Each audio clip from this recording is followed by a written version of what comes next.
O lado colorido da dor, de Loriane Furbringer Dalcastagni. Sumário, dedicatória, agradecimentos, prefácio, introdução. Capítulo 1. Branco, ausência de cores. Capítulo 2. Preto, manchas escuras. O início da história, ultrassonografia. Um mito chamado mamografia. Biópsia, que bicho é este? Capítulo 3. Cinza, dia de receber o diagnóstico. O resultado definitivo, mas não fatal. Lidando com a notícia, coração acelerado. Capítulo 4. Azul, a cirurgia. Pré-operatório, o berçário da ansiedade. Chegou a hora. Um dia após a cirurgia. A volta para casa e para a família. Capítulo 5. Rosa. A solidariedade da Rede Feminina de Combate ao Câncer. Capítulo 6. Vermelho. Iniciando a quimioterapia. Micropigmentação. Cara de minhoca não. As temidas vermelhas. Capítulo 7. Verde. Eu, um ser de outro planeta. O catéter. Minha moedinha da sorte. A queda do cabelo, mas não do bom humor. Capítulo 8. Laranja, a cor da amizade. Chá de lenços, as mulheres da minha vida. As superpoderosas. Capítulo 9. Branco novamente, rumo à paz. Fase 2 da químio.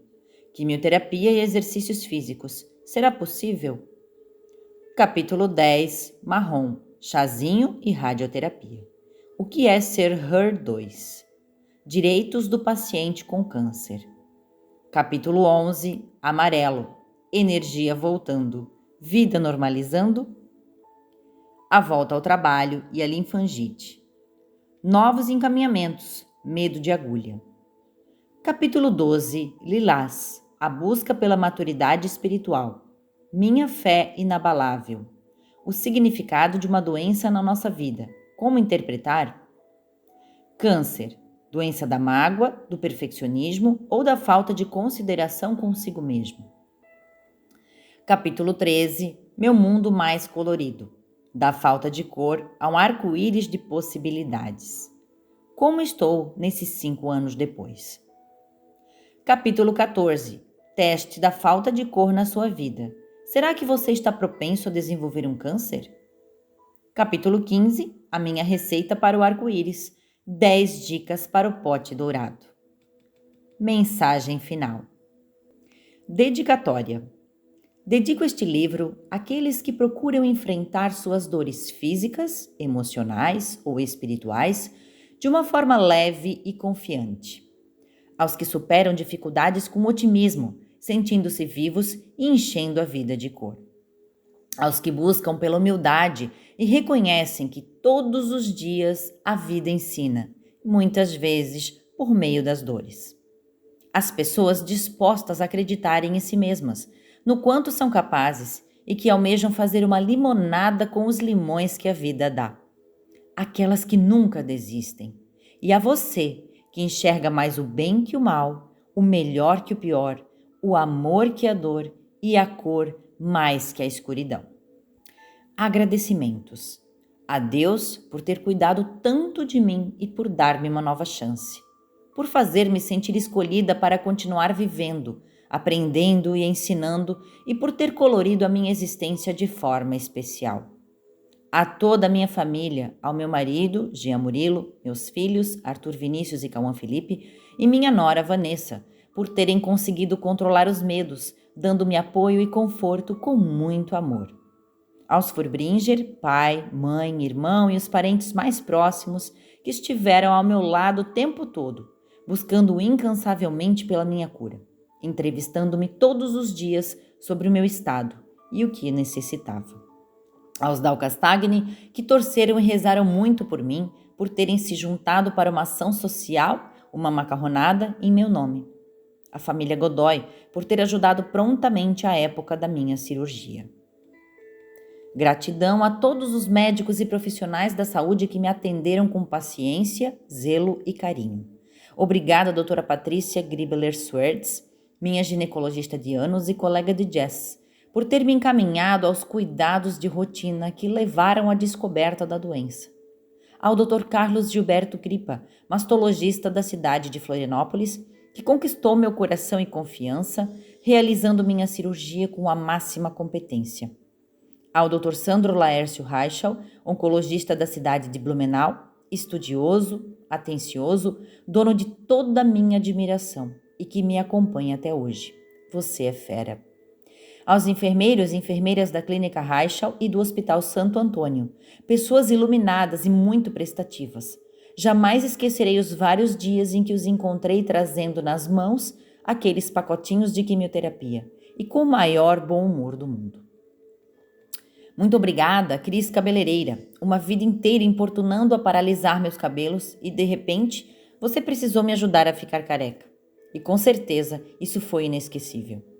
Agradecimento especial à equipe da Rede Feminina de Combate ao Câncer de Brusque, às voluntárias, a fisioterapeuta Adriana Helena da Silva, inteligente e dedicada, com quem troquei muitas ideias maravilhosas. Aos grupos de apoio, superpoderosas, às pacientes que foram minhas companheiras. Alguns nomes serão sempre marcantes para mim. Fernanda Antônia de Souza, Silvia Lorentino, Marli Bissoni, Josiane Werner, Elizabeth Pacheco Dadan, Daiane Galassini, Andréa Dirschnabel, quantas trocas de figurinhas. Há nomes também inesquecíveis de guerreiras que já não estão mais entre nós. Alessandra Eckert, Deise Oliveira, Terezinha Vanca, Doris Cristina Mafra. Quantas lições de vida vocês nos deixaram. E jamais poderia esquecer de agradecer aos amigos e amigas, pessoas incríveis que estudaram ou trabalharam comigo, aos que foram meus alunos, colegas da época do Colégio São Luís, da Faculdade de Pedagogia da Unifeb, Colégio Cultura, SES Escola, SESC, Boticário e Link Idiomas. Enfim, tanta gente que se reuniu para orar e enviar boas vibrações. Agradeço às mulheres que estiveram presentes no meu chá de lenços, às que me enviaram mensagens, aos grupos A Cúpula e Amigas do Coração, a todos vocês por me fazerem sentir tão importante e amada. A todos que ainda permanecem na minha vida e às novas pessoas que entraram nela depois de tudo e que chegaram para ficar. Obrigada, Regina de Cássia Ribeiro, que me mostrou através da corrida o quanto sou indestrutível. Sei que você sempre confiou em mim. Namastê, Rudney Peixer, por fazer com que eu me apaixonasse pela prática do yoga. Obrigada, nutricionista Isabela Mianovski, por ter conseguido dar uma ajustada no meu paladar e alimentação, ainda que seja um eterno desafio. Gratidão, Silvana Macedo. Volte e meia encontro você em minha vida, e alguns pensamentos deste livro são baseados em coisas que me ensinou. Obrigada, coach Lucilene Lombardi, por sempre insistir para que eu tirasse minhas ideias do papel, e esta obra é resultado disso. Realmente, considero-me uma pessoa de sorte. Não só por ter renascido, mas por descobrir essa rede enorme de pessoas que me querem tão bem. Ter recebido esse suporte na época da doença, com certeza, foi fundamental para a minha melhora. Mas também não posso deixar de expressar gratidão a mim mesma, porque eu jamais desisti. Busquei com afinco a superação da minha dor e fui surpreendida com a disposição de aprender com ela. Prefácio. Quando a Loriane me convidou para escrever sobre seu livro, fiquei de início estática, mas muito feliz. Afinal, somos tia e sobrinha, também comadres e amigas. Havíamos conversado várias vezes sobre o sonho de ela escrever um livro. Assim que me contou estar pensando em escrever a respeito da sua experiência com o câncer e de como está vivendo hoje, eu a apoiei e trocamos ideias.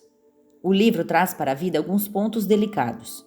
A descoberta de um câncer de mama repentinamente, o transtorno causado por essa doença e uma visão da dor. Poderia ter usado frases prontas, mas não o fiz, pois sei o que a autora deseja, colocando o que sente com o coração na forma mais genuína possível.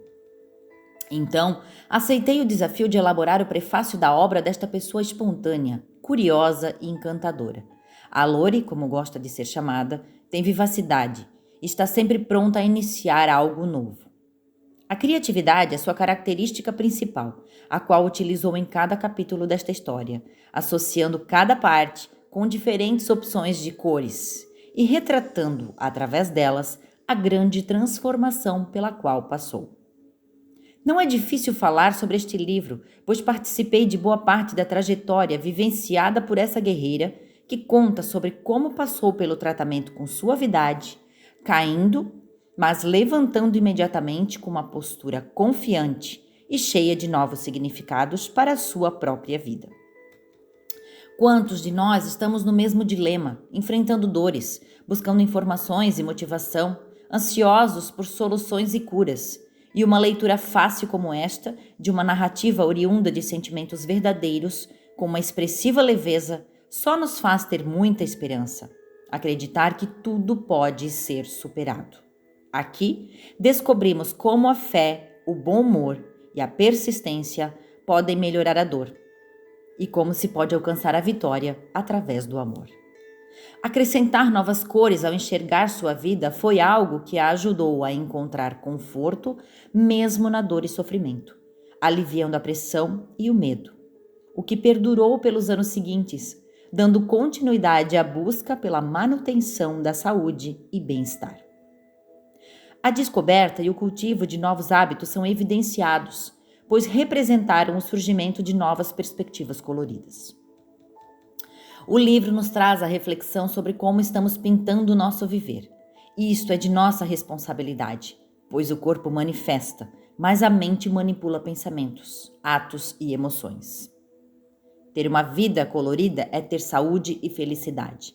Lore traz informações, comenta sobre reações e pontos de vista, convidando-nos com ousadia a continuar tendo motivos para realmente buscar pelo arco-íris. Cores despertam amores, e o amor é a presença permanente que conduz esta história. Desejo a todos uma feliz e colorida leitura. Marlene Furbringer Scheffer, tia da autora. Introdução. Na vida, cada um de nós sente alguma dor, seja ela física ou não.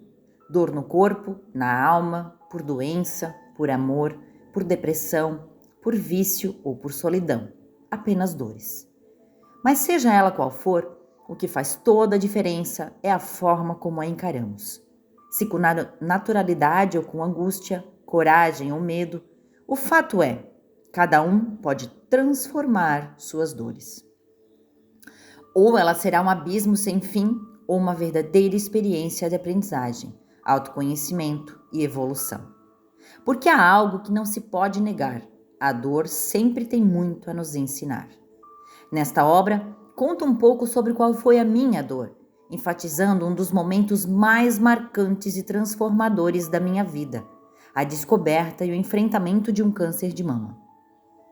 Ao contrário do que se pode pensar, não foi um período somente de sofrimentos, simplesmente porque decidi que não seria assim. Aqui, neste livro, relato sobre coragem, esforço, amor, fé, otimismo, superação e propósito. Na verdade, aquele período foi o marco do meu processo para tornar-me gente grande. Não é uma leitura indicada somente para quem tem algum envolvimento com o câncer, mas para todos aqueles que têm interesse em ressignificar sua vida. Hoje, costumo dizer que quando adoeci, foi o período em que eu estava mais desligada de mim mesma. Creio que o cara lá de cima decidiu parar-me de uma forma obrigatória, para que eu pudesse repensar minha existência. De uma hora para outra, todo o cenário mudou. Todos os meus planos se alteraram. Resgatar a minha saúde passou a ser o único plano. E a frase, quem não aprende pelo amor, aprende pela dor, começou a fazer todo sentido para mim.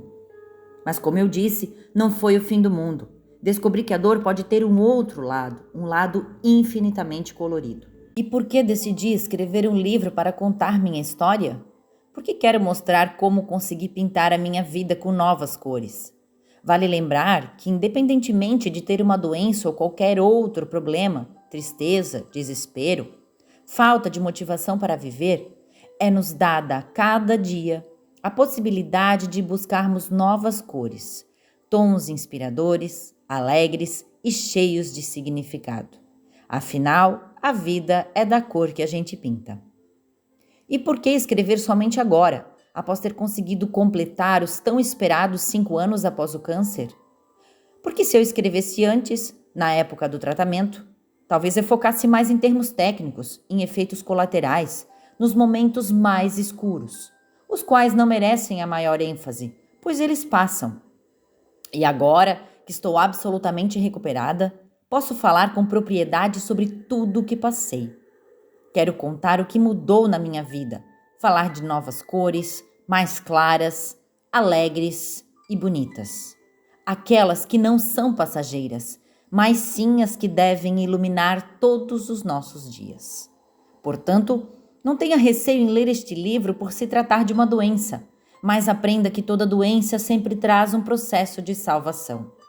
Basta que saibamos interpretar para aprendermos com as valiosas lições. Não será uma leitura pesada, maçante ou depressiva. O que trago aqui é uma chuva de experiências de vida, ou melhor, um arco-íris de fortes emoções. Capítulo 1. Branco. Ausência de cores.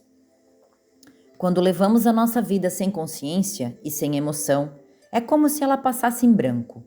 Vivemos na rotina acelerada, fazendo sempre mais de uma coisa ao mesmo tempo, sem conseguir nos concentrar no presente. Na verdade, nem sabemos direito o que estamos fazendo, totalmente automatizados. Não prestamos atenção em nós mesmos, no nosso próprio corpo ou mente. E isso pode acabar abrindo espaço para uma doença. A palavra câncer era uma daquelas que eu não queria nem ouvir, sequer pronunciar. Se eu chegava em uma roda de conversa e o assunto era este, dava um passo atrás e me recusava a participar da discussão. Quando ficava sabendo de algum conhecido que estava cometido por essa doença, via-me com medo e sentia uma pena interminável. Pensava que realmente o câncer era o mal do século e no meu íntimo sempre torcia para que não chegasse a mim ou aos meus parentes próximos. Na verdade, eu fazia o que a maioria das pessoas costuma fazer. Ao invés de se informar e se precaver, prefere nem ouvir falar. Como se isto livrasse alguém de ficar doente. E talvez eu tenha colocado tanta energia no meu desejo de não querer ter a doença, que acabei justamente atraindo-a para mim.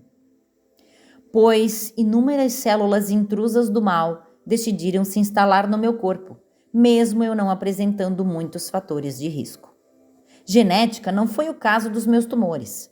Hábitos nocivos como fumar ou beber não me pertenciam. Mas histórico familiar certamente contou alguns pontos. Havia vários casos de mortes por câncer na minha família paterna, embora nenhum caso expressivo de câncer de mama como o que eu tive. Sedentarismo nunca combinou com meu jeito de ser. Sempre adorei praticar exercícios físicos de tudo quanto é tipo. Mágoas, sentimentos ruins ou negativos? Achava que eu não guardava nada disso. Estresse, perfeccionismo, envolvimento com muitas atividades, excesso de competência, um quase casamento com meu trabalho? Aí sim, acredito que sofri tais interferências por culpa minha mesma. Enfim, hora de contextualizar a história. Minha jornada começou em dezembro de 2015, quando era chegada a época de fazer aqueles famosos exames de rotina com os quais toda mulher deve se comprometer anualmente. Não havia sintomas diferentes, mas, apalpando minhas mamas, a médica ginecologista desconfiou de alguma irregularidade. Era férias de fim de ano e eu iria viajar para Gramado com minha família pela primeira vez. Ansiedade e preparativos estavam a mil.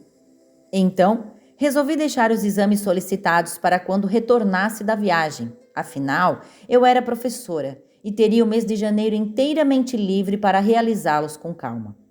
Sinceramente, eu não estava sequer considerando algum problema. Não sentia nada e a minha viagem de férias era o centro do universo naquele momento. Nós, humanos, sempre achamos que controlamos tudo, que tudo é dentro do nosso tempo e que nada acontecerá conosco, não é? Um sério engano. Capítulo 2. Preto, manchas escuras. O início da história. Ultrassonografia. Dias depois que retornei da viagem, Notei que meu sutiã sempre estava ficando molhadinho à noite, e aquilo me deixou intrigada. Perguntei-me se poderia ser algum resquício de leite que havia ficado da minha última gestação, mas era impossível, pois já fazia 8 anos. Resolvi que era realmente hora de agendar os exames, e o primeiro que marquei foi uma ultrassonografia de mamas. Assim que o médico apoiou o aparelho de ultrassom na minha mama direita, apareceu uma mancha preta. Estranhei, e o doutor também. Mas ambos nos mantivemos em silêncio, continuando a explorar. E pelo tempo que ele demorou para começar a me dizer algo, fiquei apreensiva. Fato, as manchas aparentavam ser nódulos e obtive BIRADS 4, ou seja, um resultado suspeito. Ainda assim, pensava que podia ser um nada demais e liguei tranquilamente para minha ginecologista. Ela pediu para que eu continuasse investigando e me solicitou uma mamografia. Eu tinha apenas 35 anos e nunca havia feito aquilo na vida. Apenas ouvido falar horrores sobre ela. Um mito chamado mamografia. Cada pessoa tem uma sensibilidade particular e reage de uma forma diferente aos estímulos que recebe. Com a mamografia também funciona assim. Toda mulher tem a sua opinião. Umas sofrem mais e outras nem sentem. É preciso tranquilizar e não criar preconceitos baseados nas opiniões alheias. Na verdade, o que ocorre é que, dependendo da idade da paciente e da constituição da sua mama, o exame acontece de forma distinta. E é por isso que também se recomenda a mamografia a partir dos 40 anos de idade. Mas não se duvida da sua importância no diagnóstico precoce de doenças femininas. A minha mamografia, justamente em função da idade que eu tinha na época, 35 anos, não deu resultado muito conclusivo, a ponto de identificar com certeza o que estava acontecendo. Mas serviu para confirmar que havia algo suspeito e novamente eu obtive BIRADS 4. Mas o que era o tal do BIRADS? Nem de longe eu imaginava o que era aquilo. Depois descobri que se tratava de uma medida em comum entre os médicos que realizam exames radiológicos, uma espécie de código para que possam entender e classificar os resultados. A biópsia, que bicho é este? Com os números apresentados nos 2 exames anteriores, precisei continuar as investigações e a minha ginecologista me encaminhou para fazer uma biópsia. Foi então que uma amiga, que já havia enfrentado um câncer de mama, indicou-me uma mastologista em outra cidade e ela realizaria a biópsia no próprio consultório.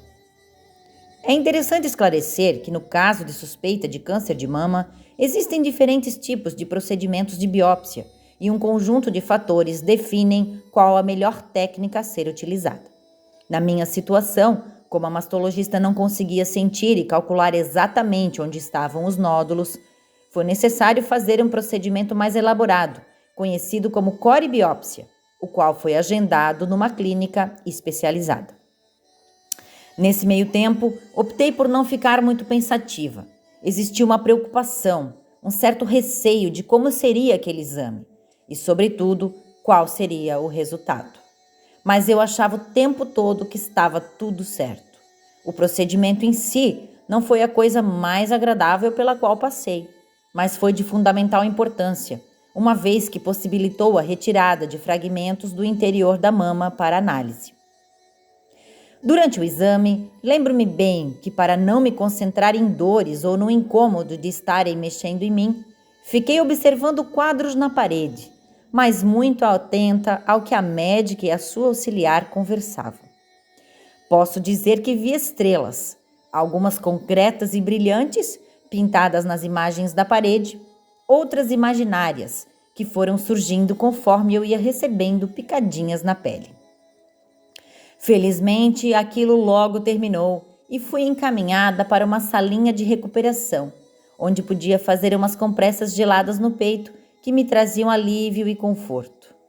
No entanto, antes de eu sair da sala, a médica dirigiu-se a mim e disse, com muita sinceridade, palavras que me recordo com clareza até hoje. Eu não vou mentir, seus nódulos são muito suspeitos. Fato, BIRADS 5, resultado altamente suspeito, e foi ali, naquele instante, que tive um choque de realidade. A espera pelo resultado propriamente dito, constante num laudo com todos os detalhes, levaria ainda 15 dias. Mas com aquelas palavras da médica, praticamente não havia dúvida da malignidade dos nódulos. De qualquer forma, eu cumpriria o prazo de espera, pois só assim haveria certeza. Depois do procedimento da biópsia, aí sim, comecei a sentir dores na mama. Dizem que o câncer é quieto, mas quando mexem com ele, acorda empolvorosa. Capítulo 3. Cinza. Dia de receber o diagnóstico. O resultado definitivo, mas não fatal. O resultado da biópsia seria enviado diretamente ao consultório da mastologista que estava me atendendo, e a minha consulta aconteceria na Quinta-feira Santa. Era semana da Páscoa, e na escola em que eu trabalhava, a gente fez pirulitos de bolacha e chocolate com as crianças. Aquele docinho significava muito, pois entre um pirulito e outro, eu lembrava que no dia seguinte saberia meu destino, e que talvez nem visse mais os alunos depois daquilo. Era uma coisa muito doida, depender de um resultado para saber se você volta ao trabalho normalmente na semana seguinte ou se você precisa mudar sua rotina repentinamente e esquecer por um tempo que o seu mundo profissional existe. Meu marido levou-me até o consultório da mastologista e recebeu a notícia junto comigo. Quando ela abriu o envelope, foi logo dizendo que não tinha novidades muito boas e que realmente foram encontrados diversos nódulos malignos muito minúsculos espalhados na minha mama direita, como se alguém tivesse jogado pedrinhas lá dentro. No meu íntimo, àquela altura dos acontecimentos, eu já sabia e fui logo perguntando o que eu tinha de fazer para resolver. Sabe o que é, em questão de poucos dias, ter de tomar decisões que mudam toda uma vida, sem nem ter certeza das coisas? Eu precisaria fazer uma mastectomia total, isto é, retirar toda a mama direita, pois não era possível mexer somente numa parte dela, já que eram diversos mini nódulos. Aí teria a questão dos linfonodos para avaliar, porque já poderiam estar acometidos e eu nem sabia o que aquele palavrão queria dizer. Também teria de definir sobre a prótese de silicone ou expansor, se gostaria de colocar ou não. Enfim, foi assustador. Nem em filme de suspense eu ficava tão angustiada. Meu marido e eu saímos do consultório e iniciamos nosso regresso à minha cidade. E, obviamente, fui chorando no carro durante todo o trajeto. Meu marido dirigia, olhava-me e tentava me acalmar como podia, sem saber direito o que me dizer ou fazer. E o problema não era só meu. Eu pensava sobre como eu chegaria em casa e dividiria aquilo com meus filhos sem alarmá-los. Como contaria aquela notícia aos meus pais? Eu estava extremamente nervosa. Lidando com a notícia, coração acelerado. Ao chegarmos em casa, dei uma volta ao redor da mesa posta pela minha mãe, olhei a comida do almoço, mas não tinha fome. Na verdade, eu queria me esconder de todos, pois sabia que minha família estava ansiosa para também saber o resultado. Contar aos meus filhos não foi tão difícil, já que eles sempre confiaram muito em mim. No entanto, contar aos meus pais foi angustiante, porque me fez sentir mais vulnerável e eles impotentes. Sentamos e choramos juntos, enquanto fui explicando como se daria o tratamento e quais decisões eu precisava tomar. E naquele dia tão complicado e sofrido, tomei a maior das decisões, que eu seria forte e corajosa, pois dependia disso para que todos ao meu redor ficassem conformados. Se eu desanimasse, eles se desesperariam. Mas se eu fosse autoconfiante e determinada, eles acreditariam na minha cura.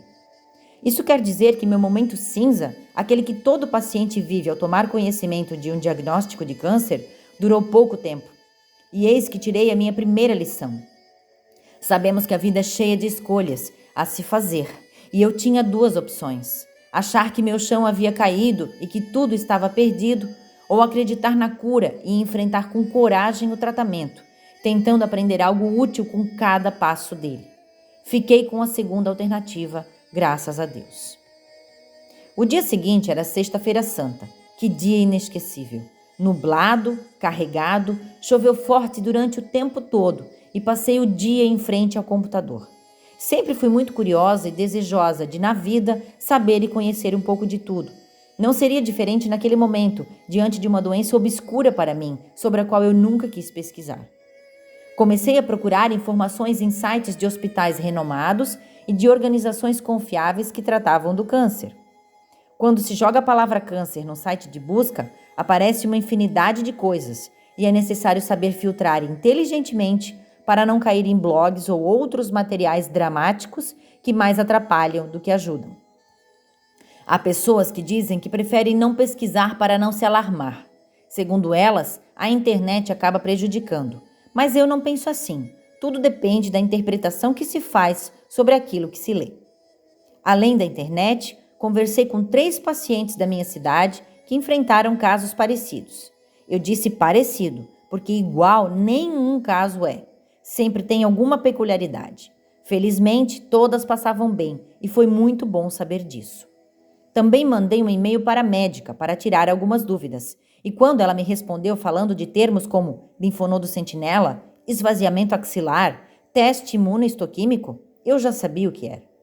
Porque são muitos detalhes. É uma verdadeira novela e é urgente entender e aceitar rapidamente. Ter pesquisado tornou o processo mais prático, pelo menos para mim. Mas, sem dúvida, a cada nova informação, percebia que meu mundo virava de cabeça para baixo. Capítulo 4. Azul. A cirurgia. Pré-operatório, o berçário da ansiedade. Realizei a cirurgia de mastectomia 24 dias depois de ter recebido o diagnóstico. E naquele intervalo de tempo, afastei-me do trabalho para preparar tudo. Foi uma época muito atordoante para mim, porque eram muitas resoluções a serem tomadas. Não iria operar pelo SUS, pois tinha plano de saúde e buscaria outros recursos financeiros para despesas que o plano não cobria. Então, tinha que avaliar minhas opções. Visitei mais 2 mastologistas para comparar opiniões e todos apresentavam algumas sugestões divergentes, o que me gerava ainda mais dificuldade. Lembro-me que ia para a igreja sozinha pedir a Deus que me desse uma luz. Às vezes, estacionava o carro em praças perto de casa e ficava em silêncio, tentando ouvir se ele me dizia algo. Marquei o procedimento com o mastologista da capital do meu estado por diversos motivos. Havia recebido muitas recomendações do seu trabalho. Ele concordou em operar as 2 mamas, embora somente uma estivesse doente, mas por prevenção, e seria ele mesmo a colocar minhas próteses na mesma cirurgia. E um detalhe que foi essencial para minha escolha: o doutor tinha um jeito todo especial de explicar as coisas que lembrava meu pai. Sabe aquele médico que bate nas suas costas de forma confortante, querendo lhe dizer: confie em mim, eu sei o que fazer e vou ajudá-la? Era ele. Combinamos que a cirurgia aconteceria no dia 15 de abril de 2016. Seria realizada a mastectomia total na mama doente e a adenomastectomia preventiva na outra mama, com reconstrução utilizando próteses. Mas nada era certeza, pois algumas questões só poderiam ser definidas pelo médico durante a cirurgia. Enquanto não chegava o dia, fiquei na expectativa e organizando tudo, providenciando pijamas novos, meias de compressão, sutiã pós-cirúrgico e arrumando as coisas em casa, pois algumas responsabilidades ficariam um pouco pendentes no decorrer da minha recuperação. Porém, as próteses não chegaram em tempo e a cirurgia precisou ser adiada para o dia 20 de abril. Fui a Florianópolis já no dia 19 para entrevista com o anestesista e para fazer uma linfocintilografia, um exame necessário antes da cirurgia para que o médico pudesse identificar o tal do linfonodo sentinela. Hospedei-me em um hotel para descansar, fiz orações e tentei manter-me o mais serena possível. Chegou a hora. Na manhã seguinte, passei por uma última consulta com o médico que me tranquilizou ainda mais. Ali, fiz-lhe um pedido, que ele fizesse tudo o que fosse necessário para livrar-me daqueles tumores, mantendo minha vida e que, se fosse possível, colocasse próteses de silicone independentemente do tamanho. Meu desejo era ficar com um colo ao menos harmonioso para que pudesse usar biquíni normalmente ao ir à praia, uma das minhas grandes paixões. A questão das próteses merece uma explicação. Quando é preciso retirar a mama, analisa-se a possibilidade da reconstrução, que pode ser feita posteriormente ou junto na própria cirurgia de mastectomia, a depender de cada caso. E quando se opta de já reconstruir na mesma cirurgia, ainda assim são considerados alguns fatores. Se coloca expansor, que é como uma prótese vazia a ser enchida aos poucos durante um tempo, até poder substituí-los por próteses definitivas, ou se já coloca as próteses diretamente. Somente o médico pode definir isso. Torcia para que eu pudesse usar logo as próteses, porque não consegui trabalhar na minha cabeça a possibilidade de voltar para casa sem nenhum volume nos seios. Era um dos meus maiores temores. Inclusive, lembro-me que, quando comentei sobre isto com a psicóloga da rede feminina, ela se surpreendeu. Disse que era incomum, uma vez que a maioria das pacientes afirmava que seu grande temor era perder o cabelo na quimioterapia.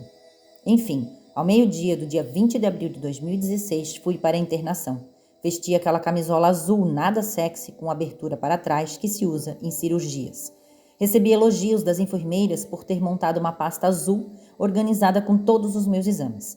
Lembro-me que entreguei aquela pasta a elas, conversei um pouco com o anestesista e vi o meu médico chegando e a equipe se preparando, falando sobre coisas totalmente aleatórias. Então, entreguei-me. A anestesia geral me apagou. Do início da cirurgia até a minha chegada no quarto passaram-se em torno de 7 horas. Lembro-me que quando acordei na sala de recuperação sentia muito frio e dor. Por que, afinal de contas, os hospitais são tão congelantes? Um moço conversava comigo monitorando meu estado e me trazendo medicações. Eu usava uma espécie de bota para ajudar com a circulação sanguínea, sonda e sutiã de compressão. Já no quarto, fiquei sabendo sobre a quantidade de pessoas da minha família e amigos pedindo informações.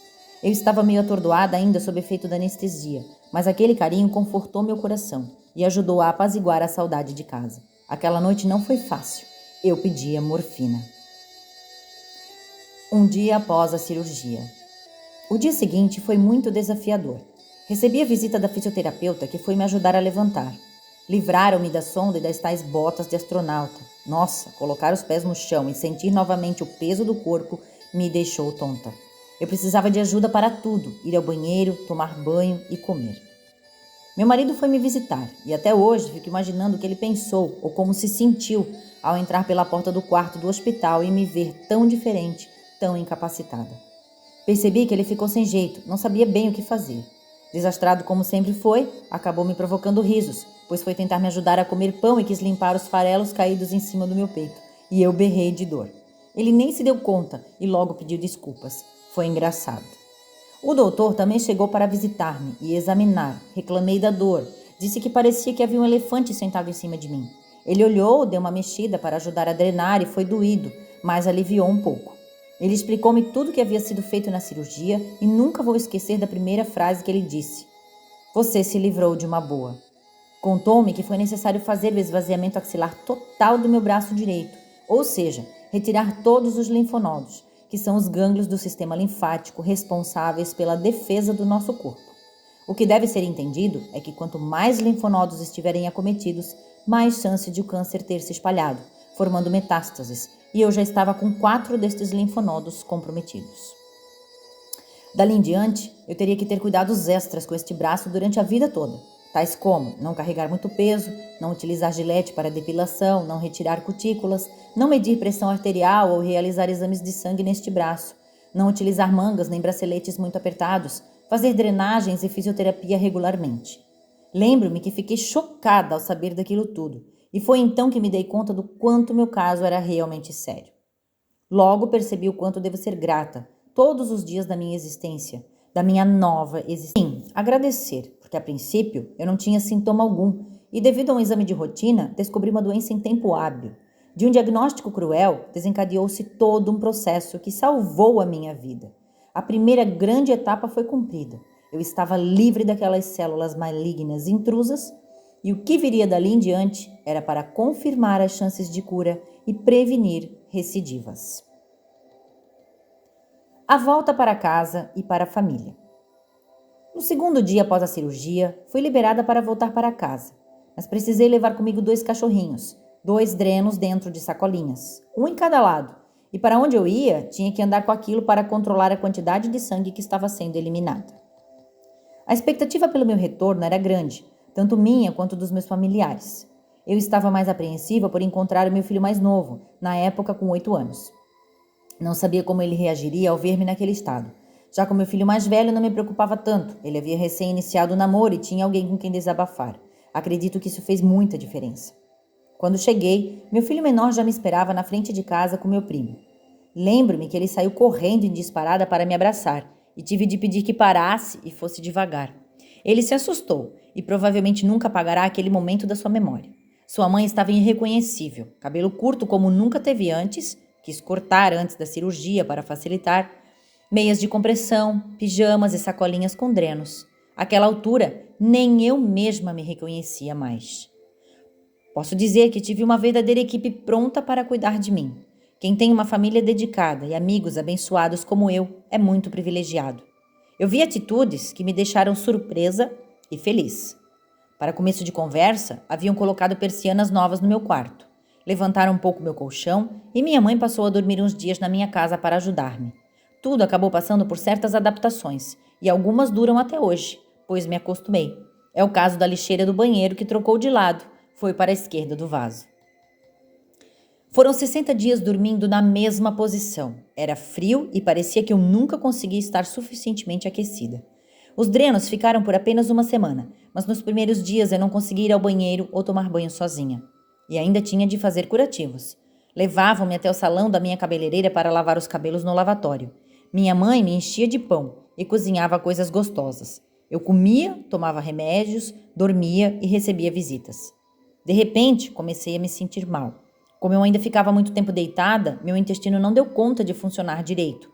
Foram 11 dias horríveis sem evacuar, e eu já estava quase enlouquecendo. Não havia mais posição que eu conseguisse ficar. Até que meu santo médico, após algumas sugestões, acertou em cheio com uma medicação eficiente para a solução do problema. Aos poucos, comecei a fazer caminhadas curtas na frente de casa. Moro num lugar bem pacato e não tenho vizinhos, por isso eu ia de pijama mesmo. O importante era me movimentar. Iniciei também drenagem manual para diminuir o inchaço da cirurgia. Ia exercitando inclusive os braços, de pouquinho em pouquinho. De início, é comum ter receio de mexer o braço do lado da cirurgia, mas isso era fundamental para a recuperação.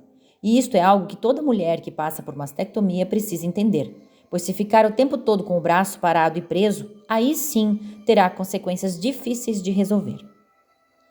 Na minha nova rotina, alguém da família sempre estava por perto, pois eu precisei de ajuda para levantar da cama por muito tempo, mais do que eu imaginei.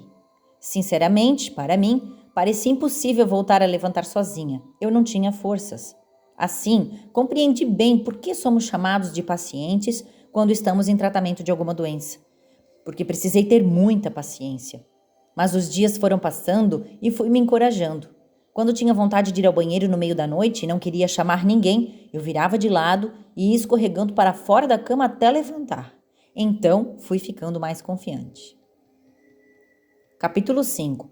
Rosa, a solidariedade da Rede Feminina de Combate ao Câncer. Passei a frequentar a Rede Feminina tão logo cheguei em casa da cirurgia para fazer a drenagem manual com a fisioterapeuta. Cheguei a ir enquanto usava os drenos, eu e meus cachorrinhos. Fazia luva no aparelho que proporcionava uma drenagem mecânica para o braço e depois ainda ganhava uma luva para usar em casa por algum tempo durante o dia. Uma luva de compressão que eu chamava, ironicamente, de luva do castigo. Ela realmente apertava muito o braço, mas era de grande ajuda. O mais interessante ali eram as amizades, pois sempre havia alguém fazendo o procedimento na mesma máquina que eu. Tinha gente que eu sempre encontrava, cada qual no seu nível ou estágio da doença. Pessoas com tantas histórias diferentes e cheias de sonhos. Porém, nunca sabia se no meu próximo dia de fisioterapia reencontraria as minhas novas amigas lá. De vez em quando, acontecia de eu chegar e ver a cadeira de uma companheira vazia, recebendo a notícia do seu falecimento. Então, de fato, percebi como é tênue a linha entre a vida e a morte.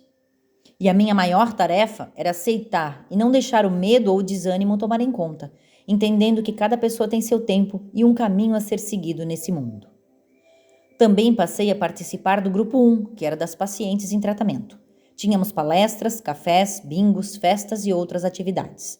Uma ajudando a outra a manter o otimismo e a alegria.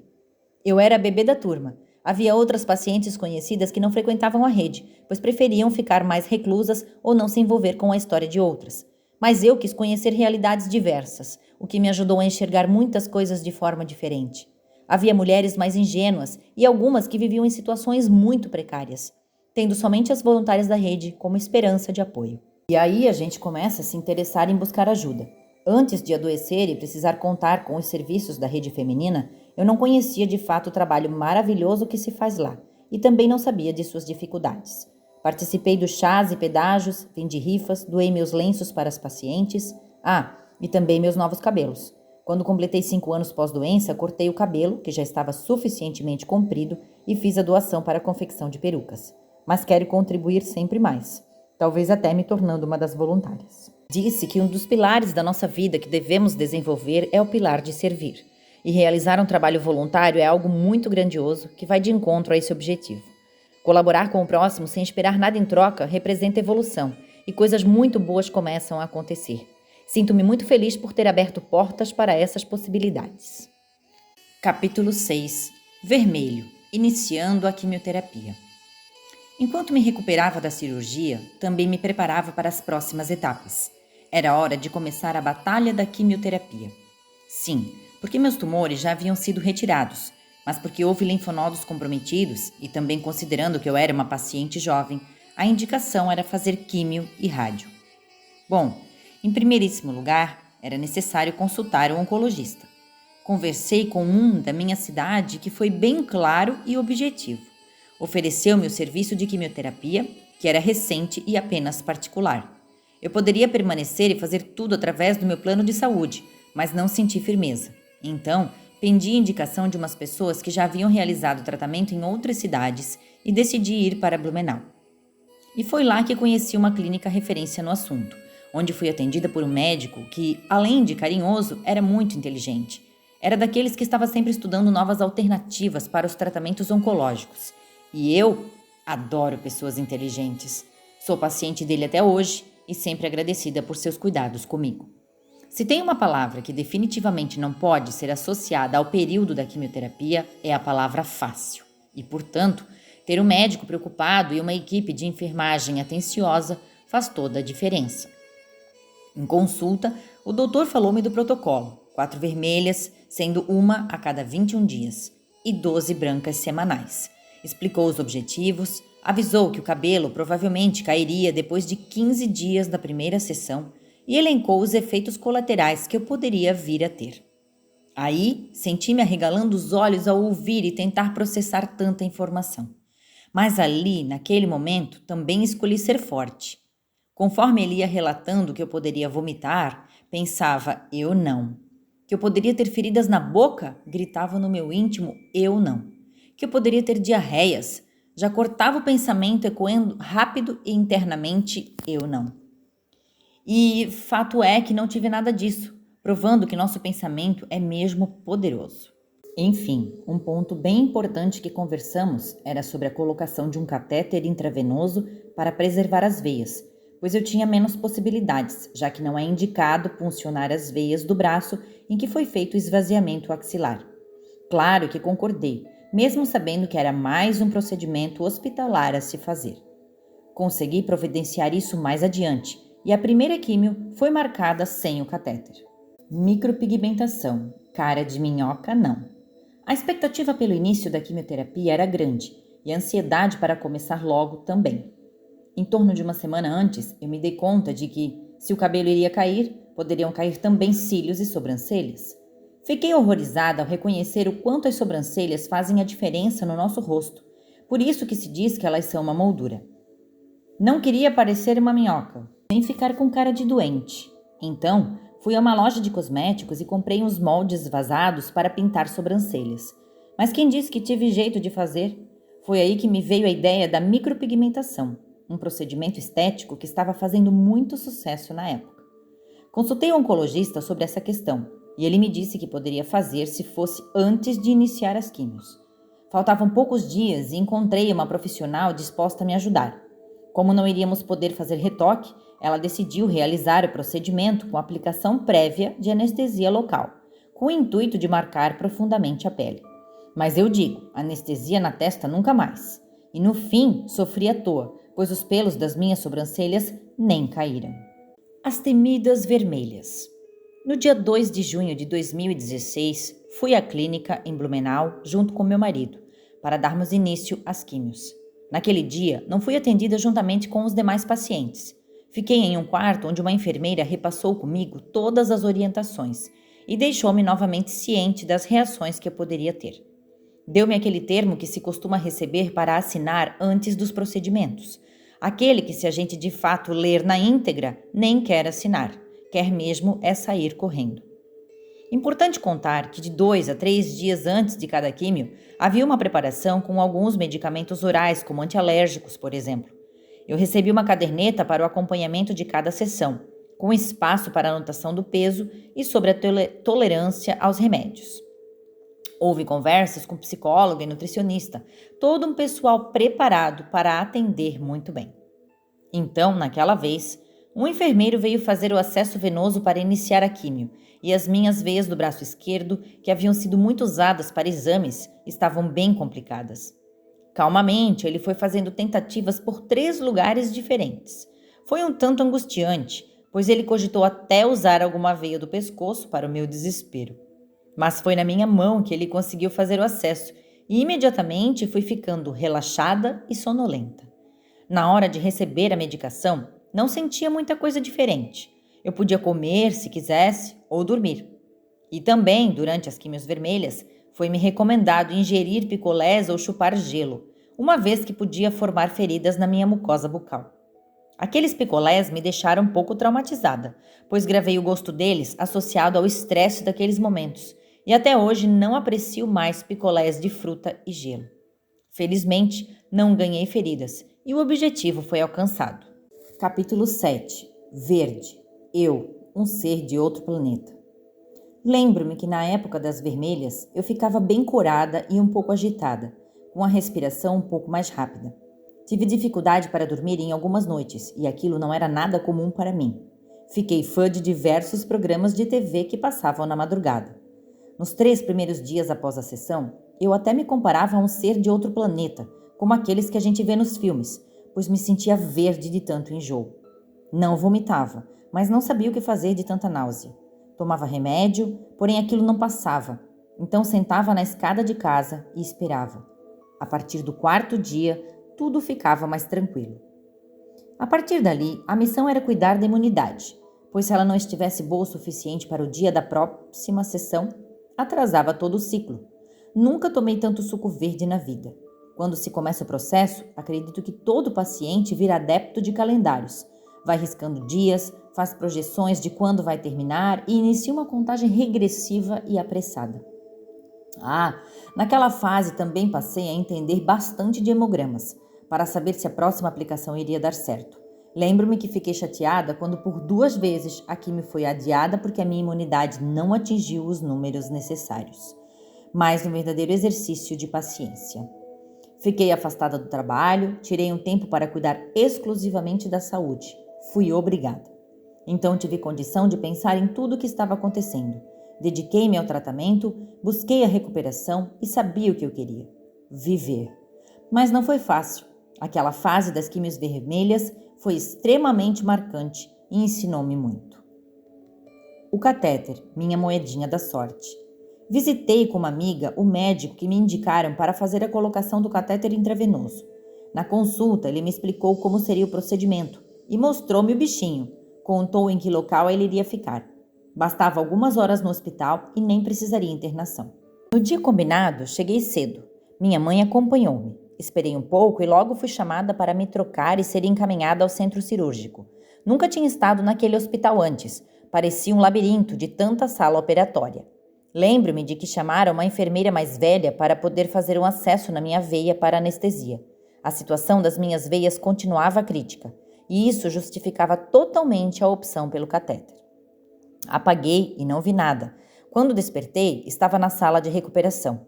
Uma enfermeira me trouxe chá com bolachas. Eu nem entendia a razão daquilo. Não tinha a mínima vontade de comer e ainda com dificuldade de levantar para poder me servir. Cada vez que o telefone dali tocava, eu rezava para que fosse alguém me liberando, mas foi demorado.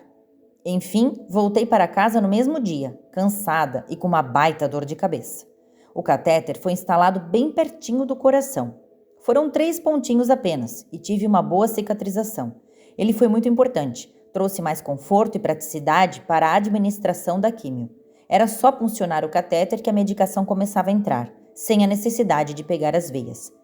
Depois que os ciclos terminaram, eu ainda continuei com ele e fazia apenas manutenções, a limpeza no caso. Recentemente, 5 anos depois, fiz a retirada sem complicações. A queda do cabelo sim, mas não do meu bom humor.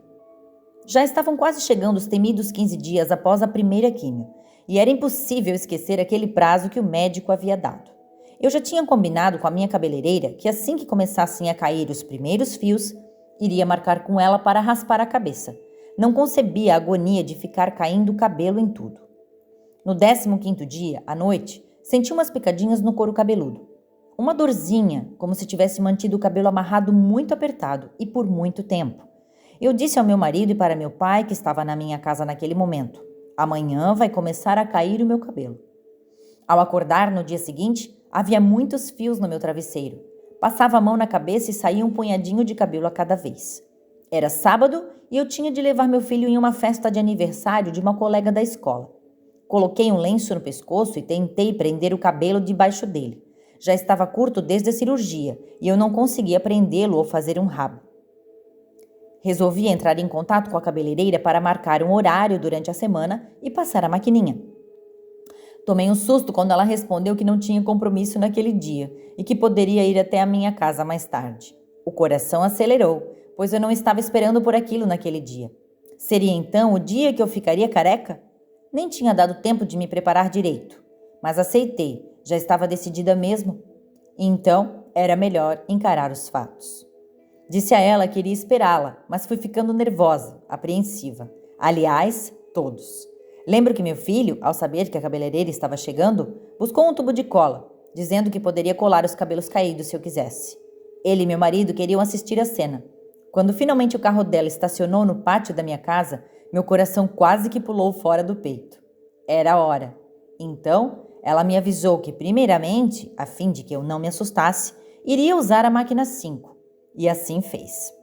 Quando terminou, apareceu com evidência toda a minha raiz branca, que insistia em surgir todo mês em meio aos meus fios pretos. Aí é que me desesperei, porque odiei aquilo. Imediatamente eu disse: quero a 0. E assim ela fez, conforme pedi.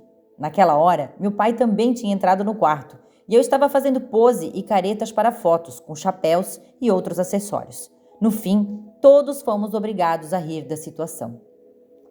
Apesar de ter passado a maquininha 0, ainda ficaram muitos toquinhos de fios me pinicando, e eu decidi pedir ao meu marido para raspar minha cabeça com gilete. Nossa, aquilo foi um alívio e realmente senti um carinho pela minha careca. Descobri que tenho uma cabeça bem redonda e umas manchas avermelhadas na parte de trás que eu nem sabia que existiam. Querem saber o que digo sobre ser uma mulher careca? Uma experiência diferente que não é o fim do mundo. Afinal, quando começam as químios brancas, o cabelo já volta a crescer. Era uma delícia ir debaixo do chuveiro e deixar a água massagear a cabeça. Eu usava uma escovinha com cerdas de nylon feitas para bebês, o que era sempre muito relaxante. E isso sem falar na economia de shampoo. E as crianças da minha vida? Nada de susto ou temor. Meu filho e minha sobrinha aproveitavam a minha careca para fazerem pinturas. Fizeram verdadeiras obras de arte em minha cabeça. Dá para acreditar? Certamente que nunca esquecerão daquele momento, e nem eu. A participação delas só ajudou a comprovar que não é preciso render-se à tristeza e que dá sim para buscar alegrias e diversão, mesmo na dor. Capítulo 8. Laranja, a cor da amizade. Chá de lenço, as mulheres da minha vida. Conheci mulheres que tiveram câncer de mama e passaram pelo mesmo protocolo de tratamento que o meu, mas que não conseguiam se conformar com a perda do cabelo. Na verdade, é um medo bem comum, já que o cabelo diz muito sobre a vaidade feminina. Encarei como algo passageiro e tentei levar na esportiva. Era uma outra maneira de me olhar, então por que não criar? Passava horas em frente ao espelho testando amarrações de lenço que via na internet. Passei a me interessar até por maquiagem, algo que nem costumava fazer antes. E assim fui montando novos looks. Aprendi na prática que cabelo não é só questão de estilo, ele serve para nos esquentar. Como iniciei a quimio em junho e era inverno, passava muito frio na cabeça, principalmente nas orelhas. Chegava a dormir de gorro. E embora eu tivesse que cuidar da imunidade e evitar sair de casa, saía para as consultas, exames, sessões de químio, vez ou outra para ir à casa de familiares. Então, eu precisava de acessórios. Foi aí que resolvi promover um chá de lenço para a mulherada da minha vida.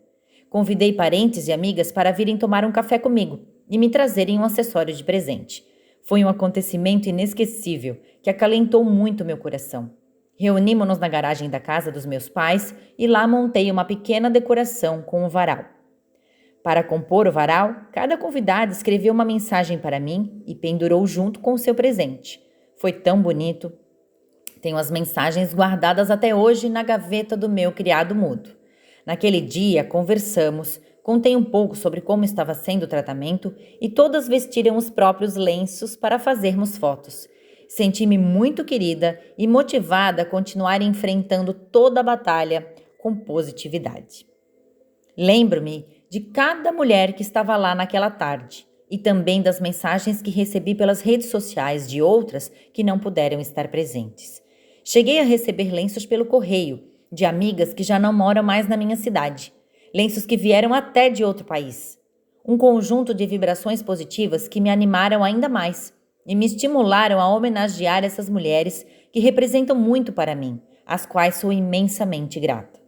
Assim, a cada dia que me levantava da cama ou saía de casa, vestia um lenço diferente e geralmente fazia uma maquiagem. Tirava uma foto e postava na internet, agradecendo a pessoa que me presenteou com aquele acessório. Espero sinceramente não ter esquecido de nenhuma delas naquele processo, pois ganhei realmente muita coisa. Quando a quimioterapia terminou, doei os lenços à rede feminina. Sabia que muitas pacientes não teriam a mesma oportunidade que tive. As superpoderosas. Fui incluída em um grupo formado por pacientes e ex-pacientes que, na verdade, existe até hoje.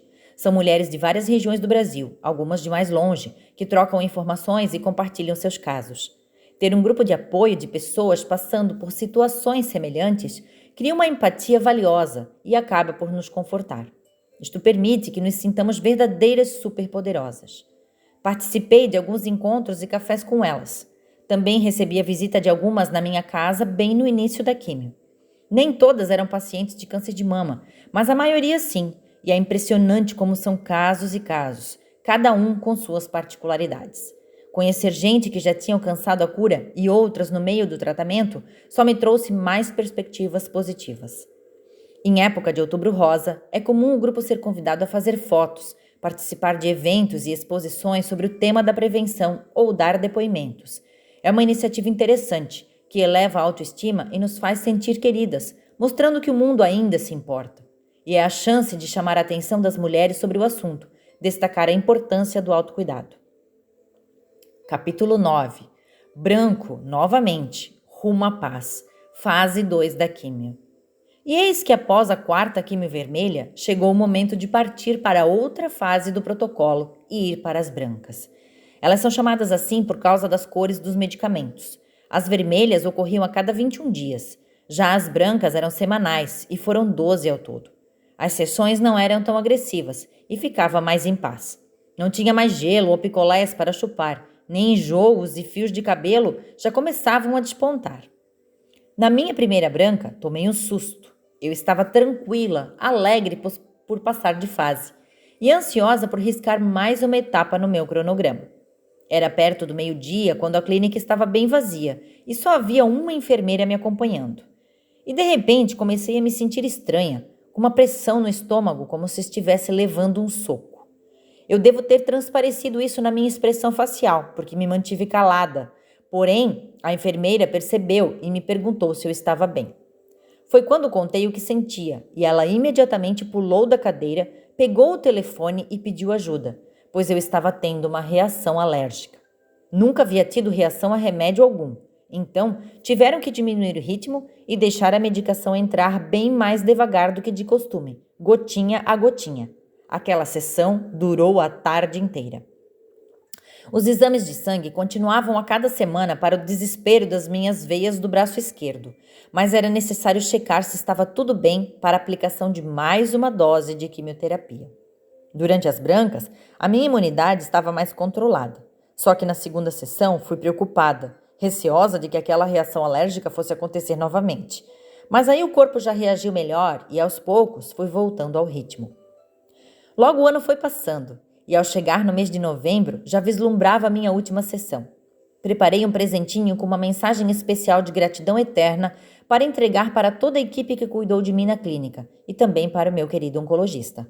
Uma amiga, que também já havia enfrentado câncer, acompanhou-me naquele dia, levando balões e cartazes. Foi uma festa, com direito a brinde e tudo. Eu estava felicíssima, apesar de muito diferente fisicamente, toda redonda de tanto inchaço e pesando 8 quilos a mais.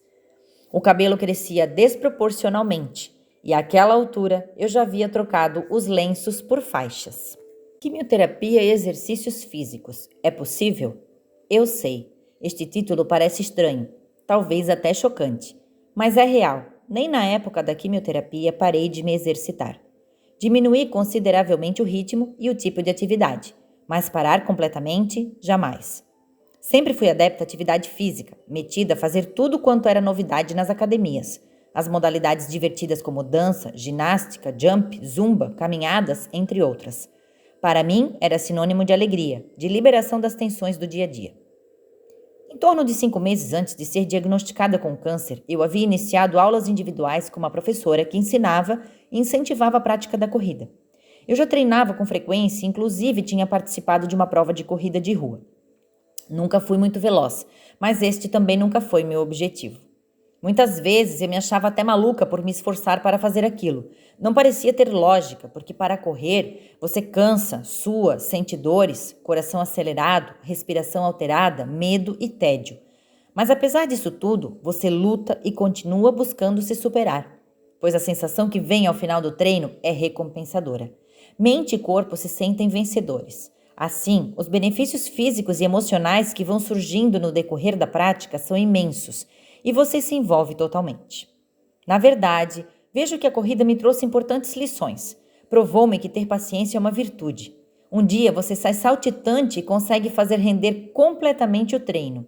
Em outro dia, o treino pode ser horrível e não render nada, como se tivesse voltado à estaca zero. Por vezes, você se machuca e é obrigado a parar de treinar até se recuperar, mesmo contra sua vontade, e aí você se frustra. Tempos depois, recomeça e percebe que evoluiu. Enfim, a corrida nos mostra que não é tudo como a gente quer, que nem tudo está sob nosso controle, mas que a resiliência é fundamental. Igualmente acontece no processo de quimioterapia, pois você cansa, sua, sente dores, coração acelerado, respiração alterada, medo e tédio. Mas apesar disso tudo, você luta e continua, porque quer vencer. Quando a imunidade não está boa, você não pode fazer a sessão de químio que estava agendada, mesmo contra sua vontade. E aí você se frustra porque saiu da sua previsão, do seu controle. Tempos depois, você recomeça e percebe que evoluiu. Acredito que ter começado a correr antes da doença teve um propósito além do meu conhecimento. Parece que eu estava sendo preparada, como numa intrigante metáfora da vida. E ainda tive a sorte de a minha grande professora, pequena de tamanho, mas enormemente grande de coração, ter me chamado à sua sala durante o processo das químios e ter me colocado na esteira, estimulando-me a movimentar. Se existem anjos aqui, acredito que encontrei um deles. Aquilo me fazia tão bem, resgatava minha autoestima e mostrava-me que não era o fim, e eu sentia que iria voltar. Representava buscar a minha vida de volta. Atualmente, continuo correndo, pois estudos revelam que a prática de atividade física moderada e intensa está intimamente relacionada com a prevenção da recidiva do câncer, além de outras doenças. A corrida não é fácil, mas o que é fácil não tem graça. Ela é desafiadora e libertadora. Nunca pense que correr não é para você, porque a corrida é um esporte para todos. O que eu faço questão de frisar aqui é a vantagem do exercício físico durante o tratamento, dentro de suas adaptações, óbvio. É uma ideia que defendo fortemente, e, sobretudo, a ideia da essencialidade do exercício físico regular, pois toda modalidade tem sua contribuição para a saúde. O corpo é uma máquina e, como tal, pode enferrujar se ficar parado. Se quer saúde, mexa-se. Capítulo 10. Marrom, chazinho e radioterapia. Concluídas as químios, eu teria um intervalinho de tempo para dar uma pausa, até porque era final de ano. Imaginem só, eu, que adoro torrar no sol, amo praia e naquele ano tomei apenas um banho de mar. Quanta reflexão! E logo foi agendada uma entrevista com o médico radiologista que iria orientar meu processo de radioterapia, o qual me explicou que seriam 28 dias consecutivos, com exceção dos finais de semana. Bom, eu nem morava na cidade em que as sessões seriam realizadas, então precisava me organizar. Havia uma van da prefeitura que levava os pacientes, mas era necessário esperar que todos eles passassem por sua sessão, e isso às vezes demorava o dia todo, e a sessão de rádio era de apenas 10 minutos. Concluí que seria muito cansativo e tomei a decisão de ir de carro. Seria um investimento em combustível, mas tratava-se de um investimento na minha saúde. Dessa situação, tirei mais um aprendizado. Era difícil alguém poder levar-me todos os dias, Afinal, as pessoas têm seus compromissos.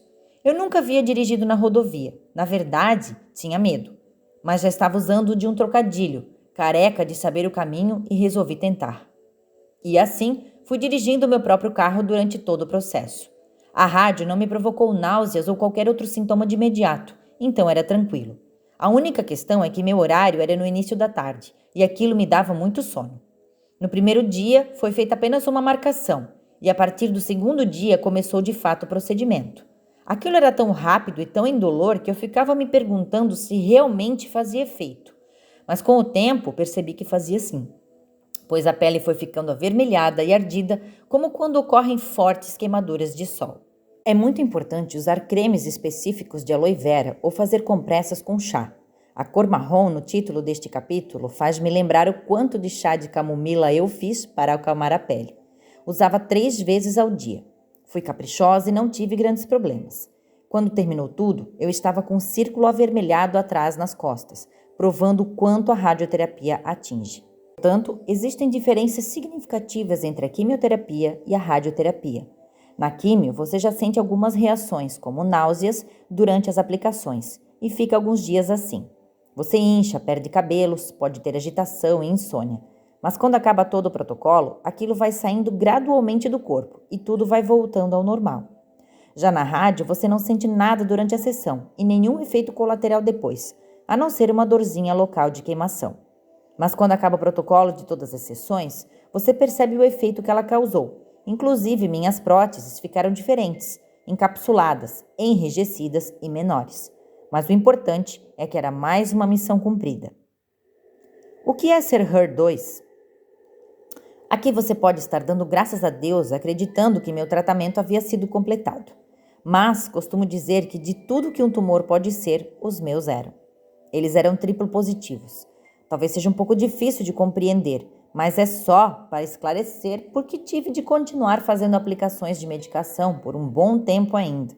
Ser triplo positivo representa um bom prognóstico, pois quer dizer que o RG dos tumores era bem conhecido e, portanto, sabia-se exatamente quais medicamentos usar. Logo, havia um remédio bem específico para cuidar disso e a aplicação era uma vez por mês, feita via catéter mesmo. Naquela época, acabei transferindo meu tratamento para o SUS, pois mesmo pelo meu plano de saúde, o novo medicamento tinha um preço bem alto e, para o meu caso, o SUS fornecia. Passei a frequentar o setor de quimioterapia do hospital público, no qual fui sempre bem atendida e onde tive a chance de conhecer novas pessoas com novas histórias. Mas a realidade no hospital era outra. Eu via coisas muito mais impactantes. Crianças carequinhas, muitos idosos, pessoas com câncer em tudo quanto era parte do corpo, pessoas que precisavam fazer quimioterapia deitadas em leitos e serem carregadas depois da sessão. Eu só podia agradecer por estar tão bem perto daquilo tudo. E parece que somente quando vemos pessoas em estado pior que o nosso, passamos a agradecer. Enfim, a lição estava dada. Também comecei a tomar oralmente um medicamento todo dia, com previsão para ser utilizado por 10 anos, pois em virtude da minha idade, seria preciso reforçar ao máximo a prevenção, já que tenho muito tempo para desenvolver o câncer novamente. Então, a gente confia e obedece ao médico. Direitos do paciente de câncer. É interessante observar que em tempos de excesso de informação com a internet tão difundida e atrelada à vida cotidiana, ainda existem pessoas que sofrem com as consequências da ignorância. Ignorância essa no sentido de não receberem as informações que necessitam e não saberem onde ou como procurá-las. A pessoa diagnosticada com algum tipo de câncer possui certos direitos garantidos por lei. E não se refere somente ao auxílio-doença, mas em questão de prioridade nos atendimentos e o saque do FGTS, que neste caso ocorre instantaneamente ao ser solicitado. Existe uma cartilha que aborda e explica todos os direitos. O problema é que nem todos acabam tendo acesso a ela. Eu nunca esqueço do dia em que, enquanto eu estava recebendo medicação no hospital do SUS, uma senhora sentada ao meu lado conversava com a assistente social e lhe contava sobre as dificuldades financeiras que vinha enfrentando por causa da doença. Foi quando a assistente perguntou se ela já tinha retirado o FGTS e ela afirmou que nem imaginava que podia fazer isso. Fiquei pensando quanto tempo ela ficou passando necessidade sem saber dessa opção. Que bom essa assistente social ter aparecido. Esse foi um dos motivos que me levou a cogitar a tornar-me voluntária da rede feminina. Muitas pacientes não têm esclarecimento, não têm família que as acompanhe ou ajude com orientações. Algumas já são de mais idade, possuem dificuldade até mesmo para entender o tratamento, seguir os cuidados em casa, organizar os remédios. Imagine então para buscar leis e direitos. Capítulo 11. Amarelo. Energia voltando, vida normalizando? O retorno ao trabalho e a linfangite. Ao terminar a radioterapia, pode-se dizer que as grandes etapas do tratamento já tinham passado.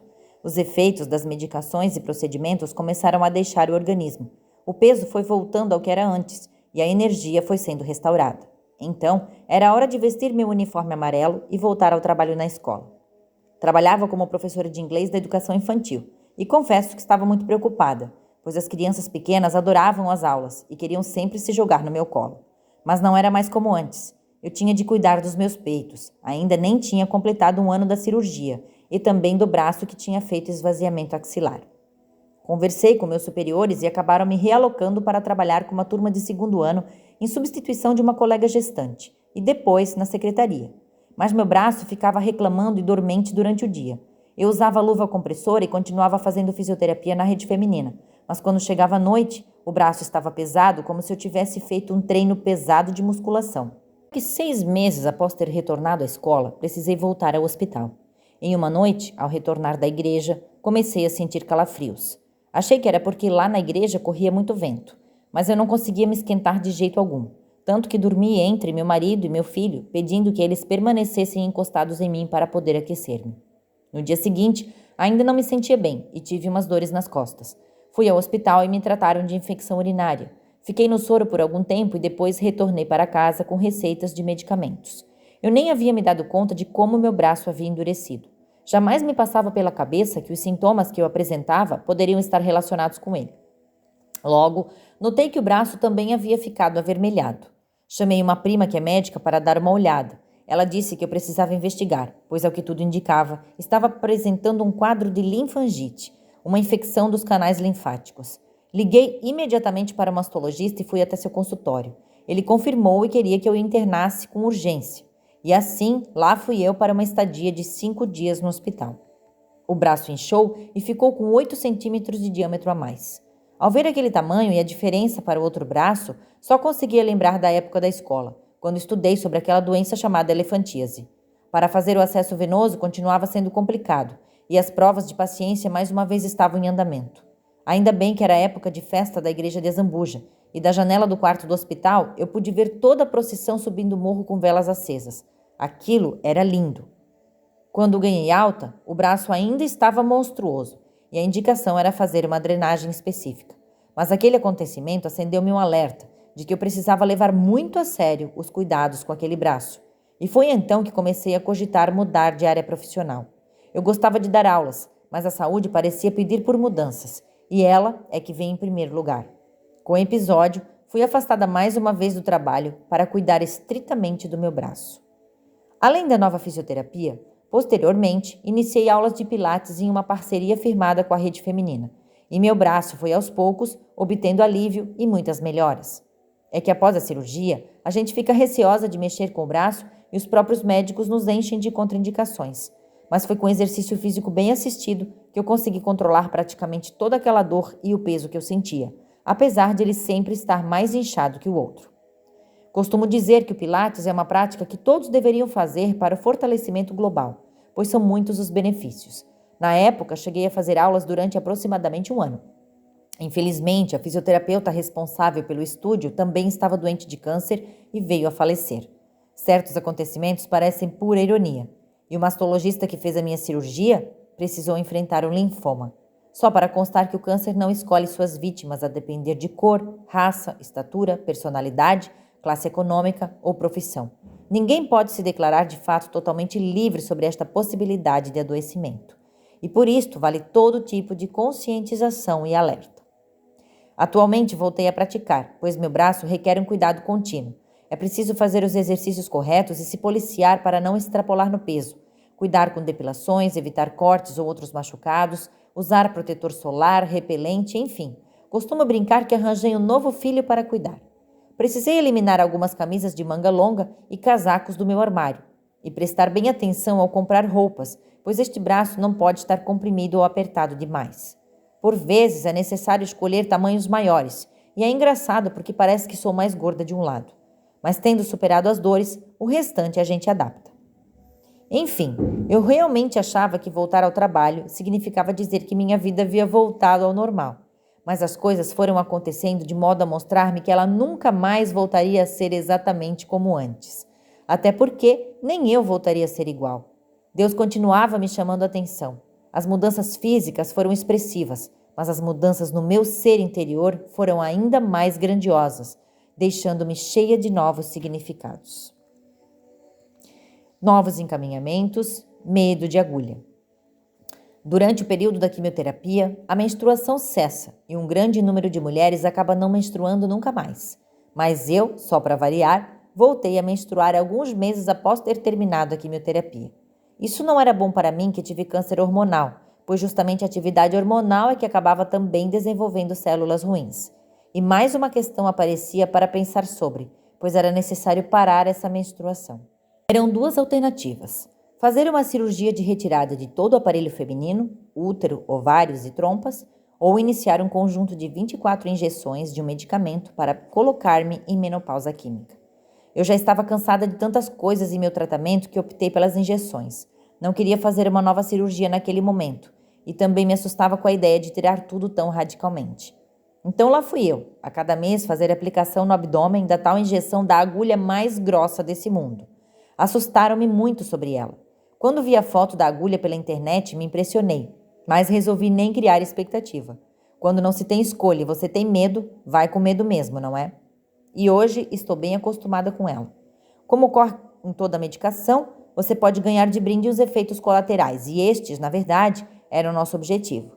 Primeiramente, a menstruação parou, e aos poucos fui começando a sentir sintomas de menopausa. Ondas de calor do tipo coloca coberta, joga coberta, suor excessivo, crescimento de pelos, até barba, ressecamento na pele e assim por diante. Nem vou comentar sobre uma maior dificuldade em perder peso. E quando completei as 24 injeções, permanecemos aguardando o desenrolar da situação. No entanto, após 4 meses, a menstruação voltou. Já era época de pandemia do coronavírus e nem pensar fazer cirurgia. Conclusão: mais um protocolo de 24 injeções. E, na verdade, ainda continuo com elas. Confesso que às vezes me chateio porque preferia não precisar fazer mais nada. Mas aí eu começo a observar a quantidade de casos em que, infelizmente, a doença retorna e percebo que só tenho a agradecer por ter um médico preocupado que apresenta alternativas para manter-me saudável e livre da recidiva. Capítulo 12. Lilás, a busca por mais maturidade mental e espiritual. Minha fé é inabalável. É fato que ao passarmos por situações desafiadoras que nos mostram o quanto nos enganamos ao pensar que controlamos tudo em nossa vida, testamos a nossa fé. Eu pedi muito a Deus quando recebi o diagnóstico do câncer e mais ainda durante as quimioterapias. Eu conversava com Ele todos os dias, sem falhar. Muitas pessoas me ajudaram em oração naquele período. Também procurava cuidar da minha mente e dos meus pensamentos. Hoje, sei o quanto isso foi relevante no meu processo de cura. Tive medo sim, mas não podia surtar, nem deixar o medo ser mais forte do que a minha esperança. Sendo uma mulher muito imaginativa, eu, verdadeiramente, fechava os meus olhos e criava uma imagem da medicação entrando no meu corpo, passando pelas minhas veias e contornando as células ruins, até que elas ficassem sufocadas e explodissem. Pode parecer engraçado ou mesmo loucura dizer que eu conversava com as minhas células, mentalizava e visualizava o que elas deveriam fazer. Foram intensos diálogos com meu próprio corpo, aqueles que na correria diária a gente nunca faz. Acredito que todos temos dentro de nós os recursos necessários a qualquer situação que enfrentemos. Só precisamos encontrá-los para saber usá-los com confiança. Ter fé é acreditar e nunca desistir, crer-se capaz e protegido. É olhar com amor e compaixão para si mesmo, é confiar. Significa dobrar os joelhos, orar, batalhar. Não importa qual seja a sua crença, se vai à igreja ou não, se faz tempo que não reza. O que importa é estabelecer uma conexão, mostrar vontade de vencer sem titubear, é ter fome de viver. O significado de uma doença na nossa vida. Como interpretar? Recentemente, li em um trecho do livro escrito por um padre que uma doença acaba por fazer as pessoas se afastarem do verbo estar para se aproximarem mais do verbo ser. E eu posso realmente concordar com essa ideia, mas é preciso maturidade para interpretar uma enfermidade dessa forma. É que uma doença nos tira do nosso planejamento próprio, aquele que a gente acha que é o correto, para acreditarmos na condução do plano de Deus. Quando ficamos doentes, temos a chance de olhar para dentro de nós na busca pela nossa essência, o nosso eu interior, e nos despimos das máscaras e papéis que desempenhamos na sociedade. Se há maturidade suficiente, é o momento em que a pessoa reflete sobre questões como que ela não é imortal, que a vida é curta, que a saúde é tudo, que as pessoas devem ser instrumento de amor, amando a si próprio e aos seus semelhantes. E embora existam outros nos cuidando quando estamos enfermos, familiares, amigos e profissionais, no fundo, o que resta é a gente com a gente mesmo, em uma aproximação e identificação sem igual. Chego a dizer que ou se descobre o sentido da vida nessa hora, ou talvez nunca mais. Acredito que uma doença não vem a troco de nada e que é urgente perguntar o que ela quer mostrar. Eu sempre pedia que Deus me fizesse capaz de enxergar o que eu precisava ver e escutar o que Ele queria me dizer. Uma doença não é de todo ruim, porque ela nos traz a possibilidade de acordar. Alguns chegam a interpretar doenças como uma espécie de livramento. A meu ver, encará-la como aprendizado é a forma mais leve de enfrentá-la.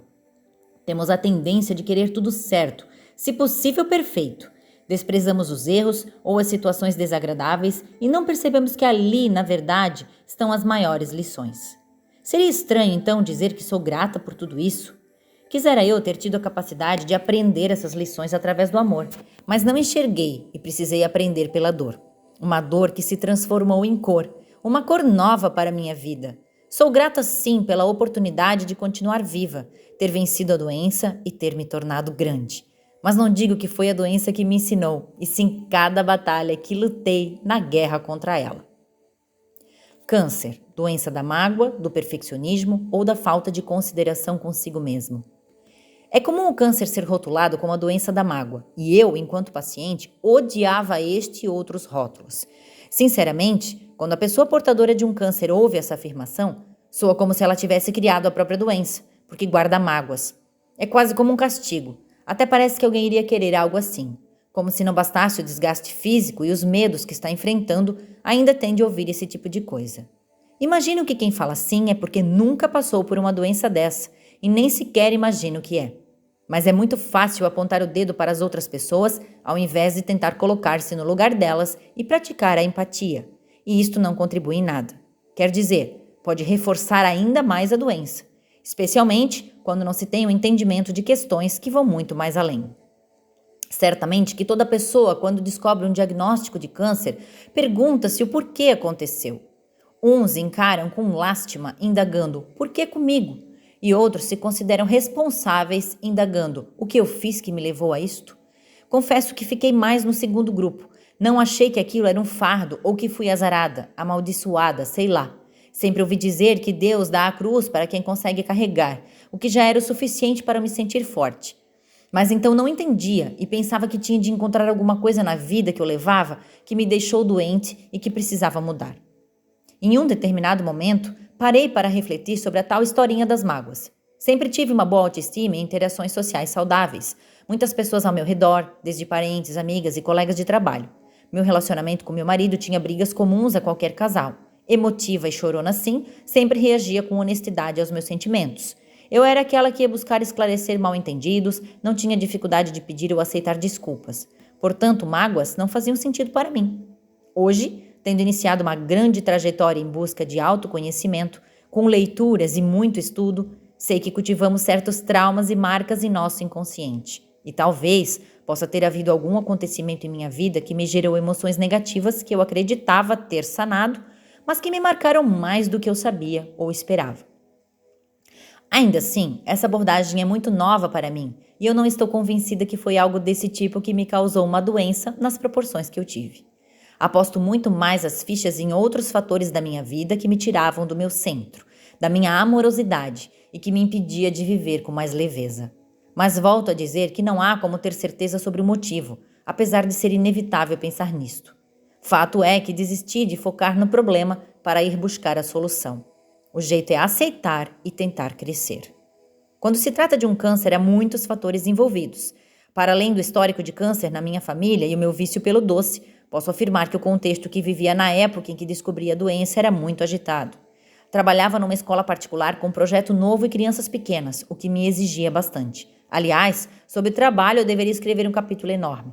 Sabe aquela pessoa perfeccionista, extremamente dedicada, que perdia madrugadas inventando atividades lúdicas, diferentes e criativas para aplicar em sala de aula? Era eu. Enquanto professora, sempre realizei um trabalho de excelência e isso não é falsa modéstia. Mas aí eu também vendia roupas e cosméticos para complementar renda. Chegava da escola, almoçava e pulava no carro para levar bolsas com produtos na casa de clientes. Além do gosto pela educação, sempre tive uma veia para vendas. E aí eu também era mãe e vivia levando meus filhos para lá e para cá na função de Ubermãe. Ajudava com tarefas escolares, organizava coisas da casa, porque comumente assumia a frente de tudo. Passados estes 5 anos, olho para trás e hoje percebo que aquela época foi o momento da minha vida que mais estive bem financeiramente, mas também é que mais estive desconectada. Vivia na correria, no piloto automático, não sabia direito o que comia, não parava nem para prestar atenção no meu corpo. Tudo mais era prioridade: os filhos, os alunos, os cadernos, as vendas, as obrigações, menos eu. E tudo que é demais não é bom. Realmente, acredito que a doença veio como um sinal decisivo para mim. Deus deve ter pensado que, como eu não conseguia me dar conta sozinha do mal que estava causando a mim mesma, precisava de um alerta, um sacudão. As condições físicas, hábitos, rotinas interferem, mas o fato de você não se encarar como prioridade na sua própria vida, a meu ver, é o fator que mais pesa. Vejo que principalmente as mulheres costumam se doar aos outros. Marido, filhos, casa, trabalho, querendo ser a mais prestativa das criaturas humanas. Mas isto, em minha opinião, só pode ser uma crença das mais limitantes que existem. Não creio que seja pecado valorizar a si mesma, fazer um pouco das suas vontades, ter consciência dos seus desejos e sonhos e procurar concretizá-los. Já a falta de consideração consigo mesmo certamente não está de acordo com o plano de Deus e não demonstra gratidão à oportunidade de vida que Ele nos deu. Em tudo é preciso ter equilíbrio e não é fácil, mas precisamos nos esforçar.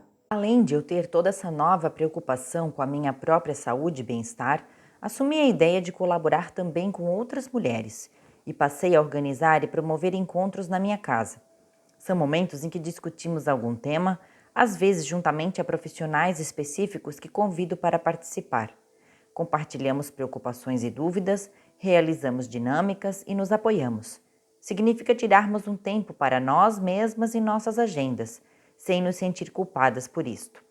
Este é meu lema agora: estar bem e fazer o bem, inspirar, criar uma rede de mulheres saudáveis, vitoriosas e empoderadas. Capítulo 13. Meu mundo mais colorido, da falta de cor a um arco-íris de possibilidades. Como estou depois destes 5 anos? A minha ficha técnica atual é: medicação via oral uma vez ao dia e injeção uma vez ao mês para bloqueio hormonal. Medicação oral uma vez ao dia, intravenosa de 6 em 6 meses para preservação óssea. Consultas e baterias de exames semestrais. Praticante de yoga, pilates, corrida. Aluna de cursos de educação emocional e empreendedora. Costumo dizer que tenho código de rastreio, já que ainda vou à clínica para fazer as medicações. Apesar de já ter completado os tão sonhados 5 anos, que é o prazo que geralmente é dado para poder dizer que houve a cura, estou sempre sendo acompanhada para a prevenção. Muito habituada a isso tudo, já nem reclamo mais.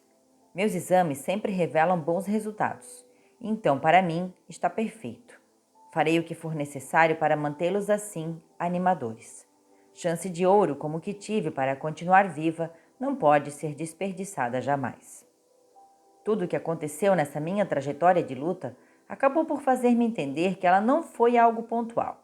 Devemos lutar por nossa saúde sempre, é nossa responsabilidade. Instalar hábitos rotineiros e saudáveis é a estratégia para se manter distante das doenças. Procurei conhecer alternativas que me ajudariam nessa tarefa, pois até um oncologista pediu-me para avaliar o que eu deveria eliminar da minha vida e o que deveria incorporar a ela para manter-me livre do câncer para sempre. Alguns me incentivaram a usar essa experiência de sofrimento como um divisor de águas para transformar o meu viver, e eu não teria sido esperta se assim não me comportasse. Decidi ir em busca de realizar todos os meus sonhos e tentar viver com mais leveza. Quis tirar todos os meus projetos da gaveta. Fiz uma nova graduação e pós, curso de maquiagem profissional, aprendi a cozinhar, iniciei a prática de yoga e até cantei no coral da igreja. Conheci um pouco de outras doutrinas, andei numa tirolesa, fiz uma viagem de bodas, corri provas de 21 quilômetros, comecei a escrever este livro. É tão bom fazer aquilo que se tem vontade e que muitas vezes adiamos, nem sequer damos atenção, correndo o risco de envelhecer e se frustrar por dar-se conta de tudo que não vivenciou.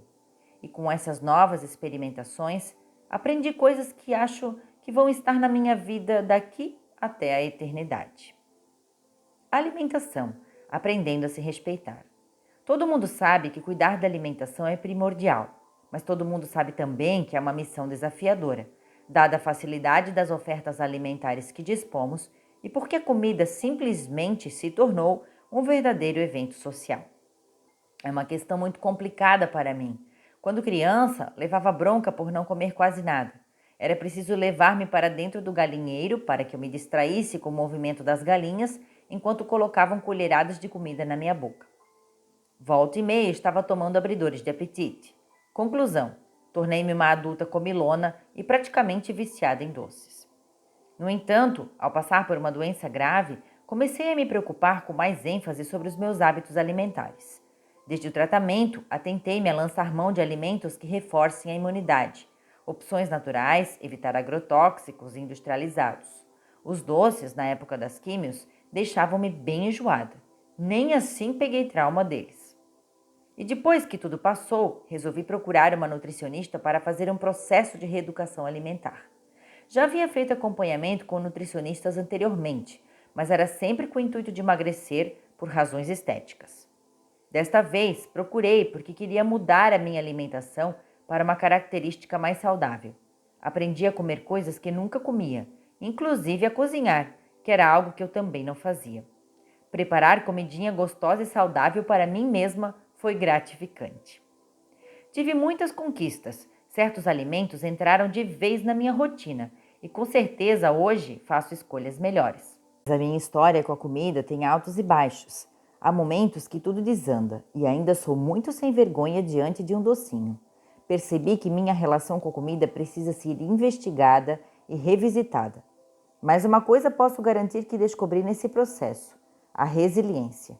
Se um dia ou uma semana você decai, no tempo seguinte você volta, porque se preocupar com o que ingere significa respeitar-se. Yoga, aprendendo a se conectar consigo mesmo. Posso afirmar que descobri, na prática do yoga, um mundo novo dentro de mim. Descobri como chegar ao meu verdadeiro eu. Através das posturas e dos momentos de meditação, passei a ter consciência da minha respiração e aprendi a ouvir o meu próprio corpo. Esse encontro com a gente mesmo é tão lindo que chego a me emocionar. O yoga contribui muito com a capacidade de foco no presente, amplia a concentração, promove o relaxamento e, sobretudo, traz uma sensação de infinita admiração e consideração por nós mesmos. Não há estresse, problema ou desânimo que consiga vencer o estado de paz interior que se sente. Por isso me entreguei. Sigo praticando, pesquisando um pouco sobre a filosofia e fomentando a prática. Nem sei muito o que dizer, mas sei que me tornei uma pessoa diferente. Sobre yoga não compete falar muito, mas sim vivenciar. PNL Coaching, aprendendo a olhar para dentro. Considero que antes da doença eu era um ser muito limitado em meus pensamentos e muito pouco consciente do meu eu. A gente tende a achar que a realidade vem como algo externo e imutável, como um caso de sorte ou azar, e que apenas devemos reagir a ela tentando ser positivos. Até aí era o que eu fazia.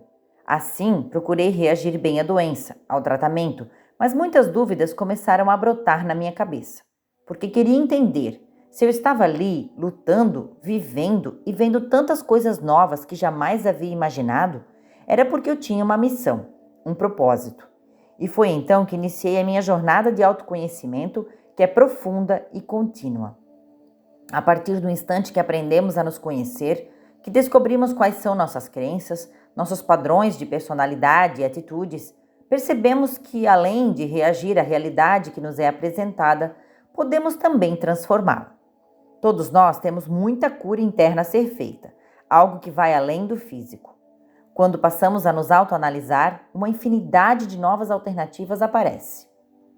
A vida me colocou em contato com grupos de pessoas que estão na mesma busca interior que eu. Juntos, estudamos a programação neurolinguística e técnicas de coaching. Um mundo enorme de novidades que vem me fazendo enxergar a minha própria pessoa de uma forma bem diferente e inspiradora.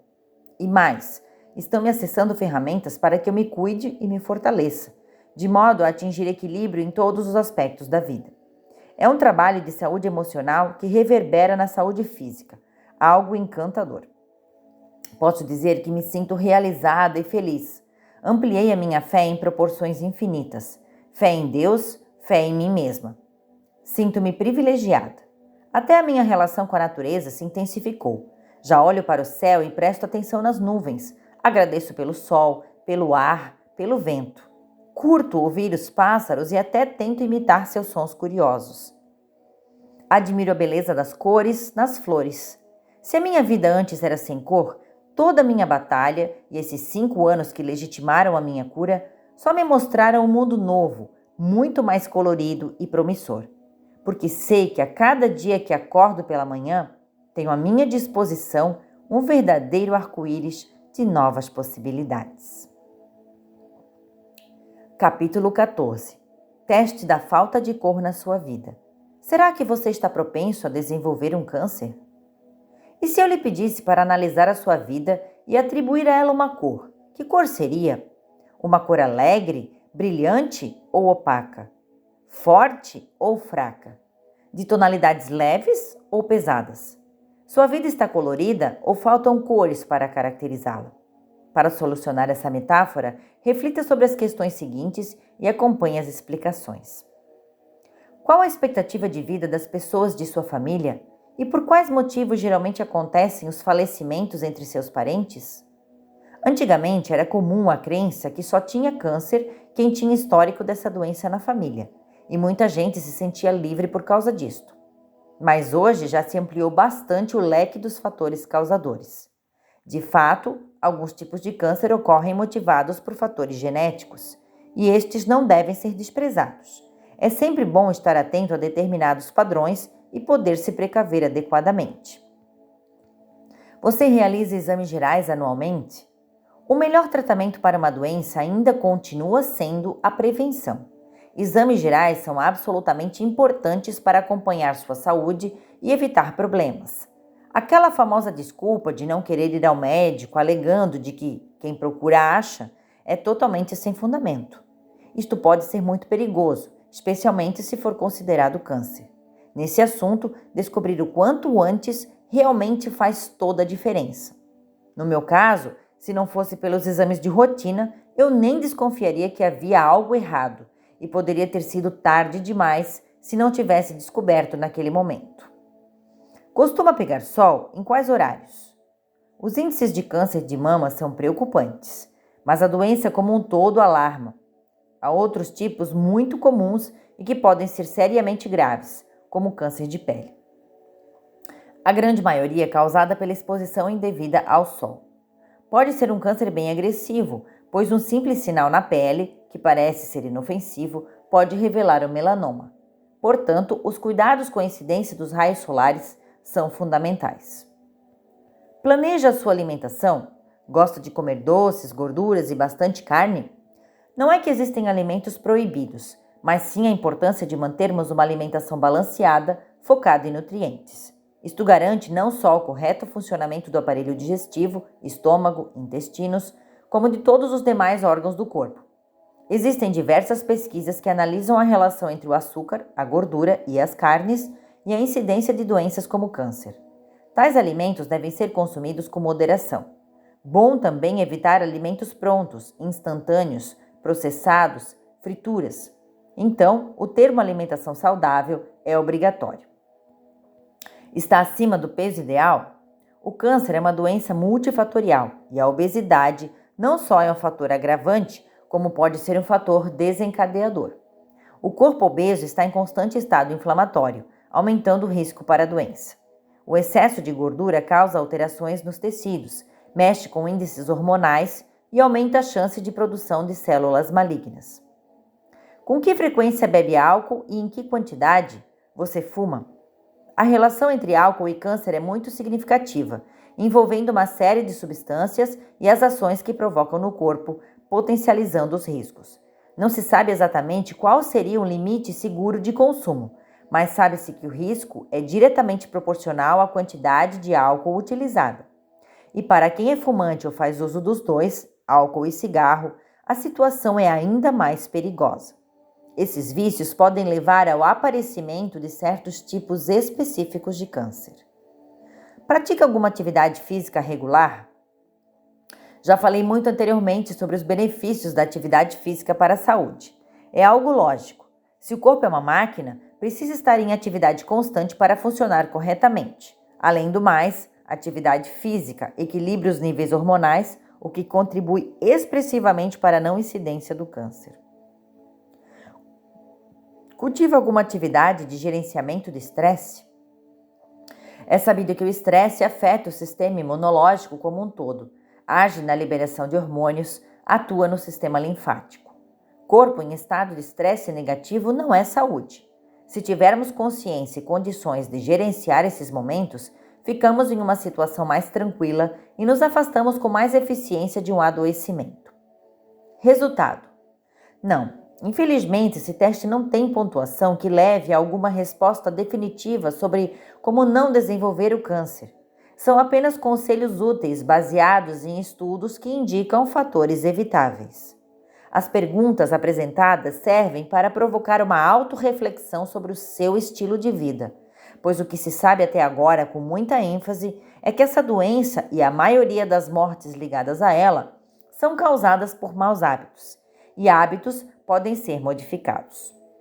Por mais que todos já estejam cansados de ouvir sobre a importância da alimentação saudável, equilíbrio do peso corporal, prática de exercício físico, evitar álcool, não fumar, regular a exposição solar e cuidar do seu emocional, essas atitudes são as mais aceitas e assertivas na prevenção não só do câncer, de todas as doenças em geral.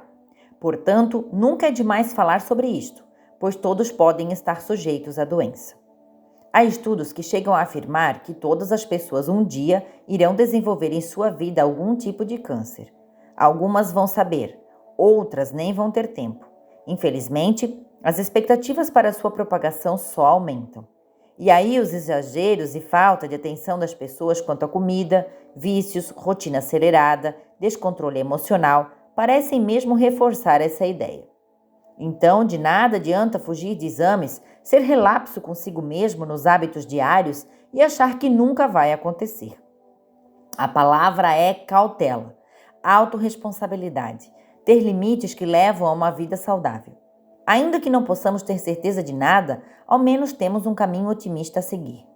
Dito isto e tendo pensado nas perguntas anteriores, você já consegue imaginar um panorama para definir o seu quadro de saúde atual. Se os seus hábitos já são bons, mantenha-os. Se são péssimos ou se nunca nem tinha parado para analisá-los, aproveite para eleger as mudanças necessárias. Lembre-se, hoje você pode estar se sentindo bem e ter muitos planos. Amanhã você pode fazer um exame de rotina e descobrir manchas escuras capazes de mudar totalmente o rumo da sua vida. Histórias assim acontecem todos os dias, com todos os tipos de pessoas. Você acabou de ler uma delas neste livro. Capítulo 15. A minha receita para o arco-íris. 10 dicas para o pote dourado. Confesso que tive medo de não dar certo. Tive medo de morrer, de perder minha família, de deixar meus filhos, de não poder viver tantas coisas que eu queria. Mas fiz meu medo ficar pequeno diante da minha perseverança. Tudo partiu de uma decisão, a de querer ir em frente. Joguei-me no colo do pai e confiei retamente. Expressei com uma força gigantesca a minha vontade de viver. E ele me ajudou a delinear a minha receita para o arco-íris. Sim, porque cada um deverá trilhar o seu caminho. encontrar a sua força e, com confiança, evitar e sanar suas dores.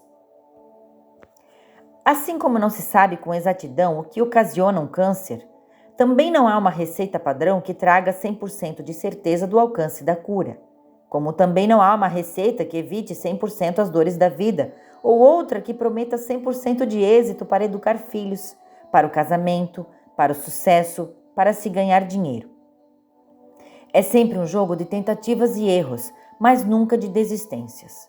Mesmo assim, cada um que joga esse jogo tem condições de descobrir uma receita para enfrentar os desafios da melhor forma. Deus nos fez perfeitos em termos de inteligência. O melhor de tudo é saber que receitas podem ser testadas e alteradas conforme as ideias de cada um que se dispõe a prepará-las. Eu personalizei a minha receita para chegar a um arco-íris de possibilidades, cujo pote de ouro foi receber um mundo muito mais colorido. E, sinceramente, espero que ela possa servir para alguma questão de todos os que se interessaram em conhecer a minha história. Resumidamente, eu diria: 1. Tenha fé. Ele sabe o que você tem vivido e tem um plano maravilhoso. 2. Seja a primeira pessoa na sua vida. Estabeleça uma relação de intimidade com você mesmo. Isto não é narcisismo, egocentrismo ou sei lá o que possam vir a chamar. É auto-amor. Deus ama você. Ame-se também. 3. Crie o seu próprio protocolo de autocuidado. Ouça o seu corpo, pois ele fala. Preste atenção aos sinais que ele lhe envia diariamente. Faça exames e dê-se a chance de repousar quando necessário. 4. Dê oportunidade para novos sabores e cores de alimentos, folhas, cereais. Crie novas combinações e surpreenda seu paladar. 5. Pratique yoga, meditação, respire devagar e com consciência. 6. Corra, caminhe, dance, busque aquela atividade que libera adrenalina. 7. Divirta-se. Promova bons momentos. Chame os amigos, seja um bom ouvinte, fale coisas agradáveis, seja luz. 8. Fique com sua família, aproveite seus filhos, diga eu te amo e perdoe. 9. Seja grato, reze, ajude outras pessoas, faça algum trabalho voluntário. 10. Tire da gaveta todos aqueles velhos projetos que ainda lhe despertam vontade de serem concretizados. Leia, estude novos assuntos, faça uma nova faculdade, aprenda a cantar ou cozinhar, viva a vida e seja inspiração. Mensagem final. Algumas pessoas dizem, nossa, como ela mudou depois da doença. E eu penso quão ingênuas elas estão sendo nesse comentário. Sim, concordo que antes eu tinha cara fechada, era séria, exigente, parecia até mal-humorada. Hoje sou mais agradável e simpática, espontânea, solidária, vivo mais leve, mais alegre, sem tantas cobranças.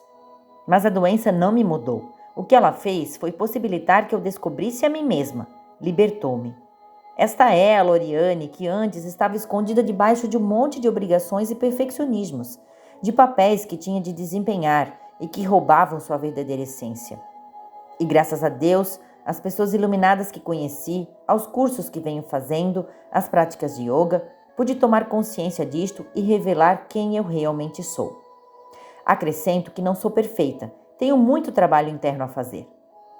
Dizer que está tudo tranquilo, que não tenho medos, estresse, que já não faço 1000 coisas ao mesmo tempo como antes ou que não como mais porcarias é mentira. Mas já tenho uma outra mentalidade. Já me olho nos olhos ao estar em frente ao espelho. Sei bem quem sou e por que sou grata. Nossa, como eu cresci. E só de saber disso já tenho paz. Lembro-me que em algum momento deste livro comentei que passei a buscar minha missão e meu propósito nesse mundo. Ainda não os tenho bem definidos, só sinto que são especiais.